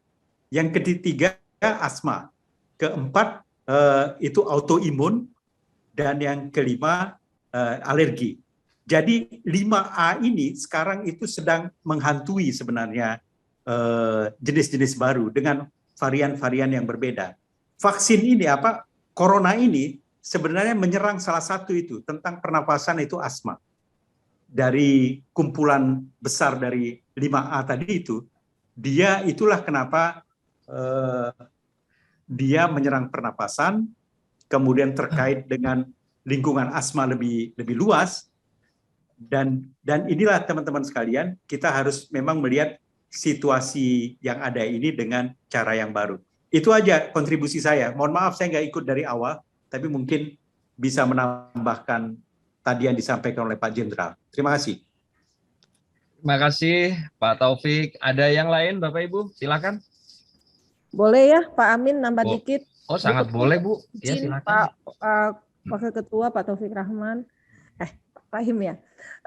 Intinya saya sampai sekarang masih bingung ya. Maksudnya keputusan judul kita di awal itu pembelajaran di muka di sekolah ditakuti atau bagaimana. Sampai sekarang saya belum menemukan diskus yang paling banyak membahas itu. Saya sendiri seperti ibu-ibu yang lain memang sedang menunggu nih formula apa yang kita susun. Kita bangsa ini kita susun apa, karena dari tadi pembahasannya masalah lebih ke vaksin. Sedangkan seperti kata Pak Samiaji, kita kalau masalah vaksin ini sudah urutnya mundur lagi kalau kita bahas soal itu. Karena apa? Pemerintah kan sekolah di Jabar ini saja sudah hampir seluruh sekolah, karena saya kebetulan anggota komunikasi komite SMA Bekasi, itu hampir sekolah seluruh SMA negeri di Bekasi itu sudah vaksin anak-anak sekolahnya. Jadi kalau kita membahas vaksin lagi untuk tidak diikutsertakan anak-anaknya, saya rasa telat sekali. Sehingga saya tadi ngeri juga dengar Bu Nia membahas yang terkandung di dalam vaksin itu, membuat saya merinding karena saya udah kedua ini kan. Jadi tapi ini sudah kita lalui, kami adalah salah satu warga negara yang patuh terhadap program pemerintahnya demi alasan apapun menurut pemerintahnya. Yang penting lillahi ta'ala saya berniat anak saya sehat, itu aja dah intinya. Kalau saya tadi membaca Bu Nia, aduh saya serem juga ya gitu. Tetapi intinya kembali lagi lah ke judul itu, jangan kita membahas vaksin lagi karena ini memang sudah maju. Bagaimana nih formula apa yang mau diambil, karena seperti saya bilang tadi, pemerintah terlalu terburu-buru mendesak pemerintah daerah untuk memaksa sekolah-sekolah untuk PTM. Itu sangat mendesak sekali. Karena belum ada jaminan seperti kata Pak Jenderal tadi, apakah anak kita tidak terkena atau tidak, atau bagaimana gitu kan. Apakah seperti yang saya bilang tadi, di sekolah mereka bisa dipantau oleh sekolah, tetapi keluar dari sekolah bagaimana? Itu kedua. Ketiganya, bagaimana kami orang tua ini, karena seperti kata Bu Aini, kalau kita tidak mengikuti program sekolah yang menurut sekolah mereka mau nggak mau harus mengambil keputusan ini karena program pemerintah, itu ada pengkotakan. Kalau kayak saya, alasannya karena anak saya COVID, saya masih dimaklumin. Tetapi kalau orang tua seperti orang-orang tua lain yang belum mau anaknya diikutsertakan PTM, ini yang harus kita pikirkan. Walaupun mereka mengatakan karena saya orang komite, saya tahu persis ada pemaksaan di dalamnya, ya kan? Karena mereka dikasih angket kan, angket tolong diisi, dan dari berapa persen penghuni sekolah ternyata tercapailah hampir 80% yang ikut angket. Nah, sisanya ini yang nanti mereka bisa dikategorikan macam-macam lah, kan kesian anaknya jadinya.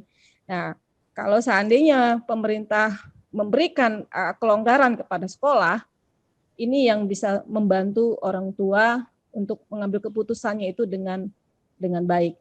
Satu. Yang kedua, saya kembali lagi kepada atas Pak Jenderal tadi, bahwa saya seperti ini kita hasil dari guru. Saya tidak mau menghilangkan jasa-jasa guru kita ya. Saya menjadi seperti ini. Kita generasi menjadi pintar ini karena guru. Dan saya juga tetap pada pendirian saya bahwa anak saya saya mengambil keputusan begini karena kondisi pandemi sekarang. Tetapi kalau normal anak saya pasti ikut sekolah.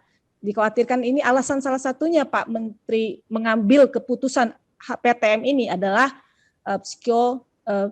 psikososial. Takut anak ini nanti jadi antisosial. Terus lost learning, itu alasan yang paling ditakutkan oleh Pak Menteri. Apapun itu hasilnya, beliau sudah mengeluarkan keputusan ini dan pemerintah daerah dalam hari ini Diknas daerah mengikuti itu. Tapi banyak pro dan kontra. Tapi pada prakteknya adalah ternyata banyak juga orang tua yang mendukung keputusan sekolah. Demikian dari saya sedikit tambahan. Terima kasih. Ya, terima kasih Bapak Ibu semuanya. Jadi sepertinya Pak Kiai Maman Imanul Haq, Ketua Umum, sudah hadir di tengah-tengah kita. Jadi selamat datang Pak Kiai. Ya, selamat sore Mas. Mohon maaf terlambat, habis meeting dulu. Iya Pak Kiai.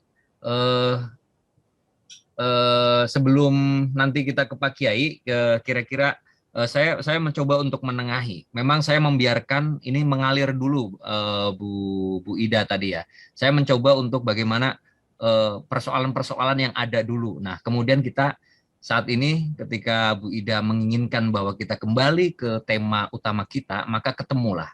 Jadi dari persoalan kekhawatiran, dari persoalan madorot, dari persoalan pandangannya Pak Kiai Muiz juga tadi, jadi Bapak Ibu semua yang tadi sudah berkomentar, Pak Jenderal juga. Kita kembali ke judul kita, ke judul kita bagaimana kemudian rasanya tuh kayak apa sih Bapak Ibu semuanya ketika anak-anak kita sekolah gitu kan. Karena saat ini ada beberapa kebijakan yang diberikan oleh pemerintah itu diberikan pada masing-masing daerah gitu. Ada yang menggunakan prokes ketat dan dimasuknya di sekolah itu jadi 2 shift. Itu kan bentuk kekhawatiran juga, kehati-hatian juga dari pemerintah dan pihak sekolah. Ada yang masuk jam 7 sampai jam 9, jam 9 sampai jam 10, jam 10 sampai jam 12. Nah, ini ini banyak dilakukan seperti itu, tapi di daerah Amin. ada yang Pak Amin, ya siap Pak Moderator. ya. Ada sudah masuk ke ketua kebijakan kita, Pak Kiai Maman Imanul Haq. Boleh nanti beliau untuk menutup juga kan udah mau maghrib ya. Oh ya. Tolong ini persilakan. Ya. Begitu tadi, tapi ada juga yang memang full. Seperti saya cerita tadi bahwa di beberapa sekolah sudah melakukan upacara bendera begitu. Nah, ini adalah realitas yang hari ini ada. Jadi kekhawatiran itu biasanya tergantung pada masing-masing daerah. Ya, karena waktu sudah kita 5 menit lagi sudah mau sampai pukul 18, kita persilahkan kepada Pak Kiai untuk menyampaikan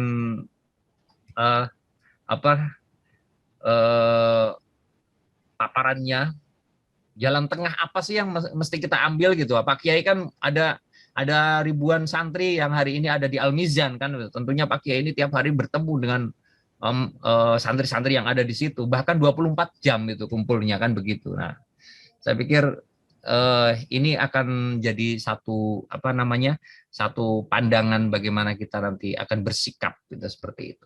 Kami persilakan pada Pak Kiai Maman Imanul Haq. Ya, Assalamualaikum warahmatullahi wabarakatuh. Salam Pancasila.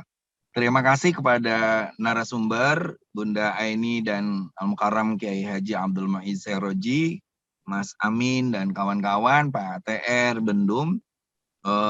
Kita tahu bahwa Pak Entus dalam keadaan sakit, kita doakan mudah-mudahan secepatnya diberi kesembuhan oleh Allah Subhanahu wa taala, dan alhamdulillah Bendum mengambil inisiatif dengan menghadirkan 2 narasumber dengan tema yang sangat menarik. Yang pertama, saya dari awal misalnya izin Pak, 3 ada izin Pak, ada Dokter Mia satu lagi Pak, Dokter Mia. Ya, ada Dokter Nia. Nah, saya dari awal sebenarnya orang yang mengkritisi soal kekhawatiran terjadinya lost generation, satu generasi yang kehilangan minat belajar dan akhirnya tidak punya kemampuan untuk mengidentifikasi masa depannya. Maka dari awal saya bilang tatap muka itu menjadi bagian dari penting, dengan tentu mengindahkan protokol kesehatan. Misalnya kapasitas gedung, kapasitas kelas, dan lain sebagainya. Sehingga di beberapa tempat seperti di pesantren saya, kita tidak pernah menghentikan tatap muka, tetapi mengurangi kapasitas dari 2.000 siswa-siswi kami itu hanya 10%. Bergiliran itu pun. Itu poin pertama. Yang kedua, bahwa bahaya tentang COVID-19 ini masih membayangi kita. Dalam pertemuan terakhir misalnya dengan Presiden, kita masih membicarakan bahwa efektivitas vaksin ini akan baru terasa 10 tahun yang akan datang. Makanya kita hari ini harus tetap melaksanakan prokes, percepatan vaksin, termasuk juga mengkritisi begitu banyak pihak yang masih meragukan tentang pentingnya vaksin dan meragukan tentang bahayanya wabah itu. Dan yang terakhir menurut saya, apa yang digagas oleh Majelis Hikmah tentang tentang klinik-klinik imunitas tubuh kita, Baristana itu menjadi sangat penting bagi kita untuk dilakukan di tengah-tengah masyarakat secara keseluruhan. Makanya saya rasa Bu Bendum kita harus melakukan diskusi lanjutan dari ini semua, karena bukan persoalan hari ini tatap muka atau tidak, tetapi yang penting adalah tatap muka yang memenuhi standar prokes dan prokes yang dilaksanakan betul-betul memenuhi standar, sehingga anak-anak kita pun tidak kehilangan semangat belajar di satu sisi, tapi juga tidak sampai terancam atas bahaya wabah COVID-19 ini. Itu aja dari saya, Mas Amin. Sekali lagi terima kasih atas rebuan ke berapa, Max? Ya, kesekian kalinya ini istiqomah. Baru kemarin kita karena pantasnya sakit. Nah, sekarang saya minta Pak Amin untuk menjadi bagian yang bertanggung jawab dengan Pak Antus. Rebuan ini temanya silakan Pak Amin digali lagi, komunikasi dengan Pak Antus, dengan Bendum. Kita punya narasumber hebat dari Cirebon, Kiai Muiz, dan juga beberapa kiai yang lain. Terima kasih. Selamat sore. Assalamualaikum warahmatullahi wabarakatuh. Waalaikumsalam warahmatullahi wabarakatuh. Bapak Ibu yang kami hormati, karena waktu sudah maghrib, apa masih perlu kita lanjutkan atau kita selesai ya? Kita akhiri dulu ya. Kita bertemu di hari Rabu yang akan datang. Ya, siap. Begitu ya, Bang Mek? Ya, siap. Sudah maghrib, Pak. Bapak Ibu yang kami hormati, kesimpulan ada pada Bapak Ibu semuanya. Jadi kami sebagai pembawa acara, sebagai moderator, mohon maaf bila ada salah dan hilaf dalam memfasilitasi Bapak Ibu semuanya pada diskusi Rebuan sore hari ini. Akhirnya saya akhiri dengan ucapan wallahul muwaffiq ila aqwamit thoriq. Selamat sore dan selamat beristirahat. Wassalamualaikum warahmatullahi wabarakatuh. Terima kasih ya, Pak. Ya. Terima kasih semua yang sudah hadir. Kita lanjut di kesempatan yang akan datang. Narasumber, terima kasih semua. Ya, terima kasih. Ya. Terima kasih. Jin Lev. Ya. Terima kasih, keren banget semuanya. Terima kasih. Malah ada yang baru join. Kita udah selesai. Terima kasih. Baru dapat bicara.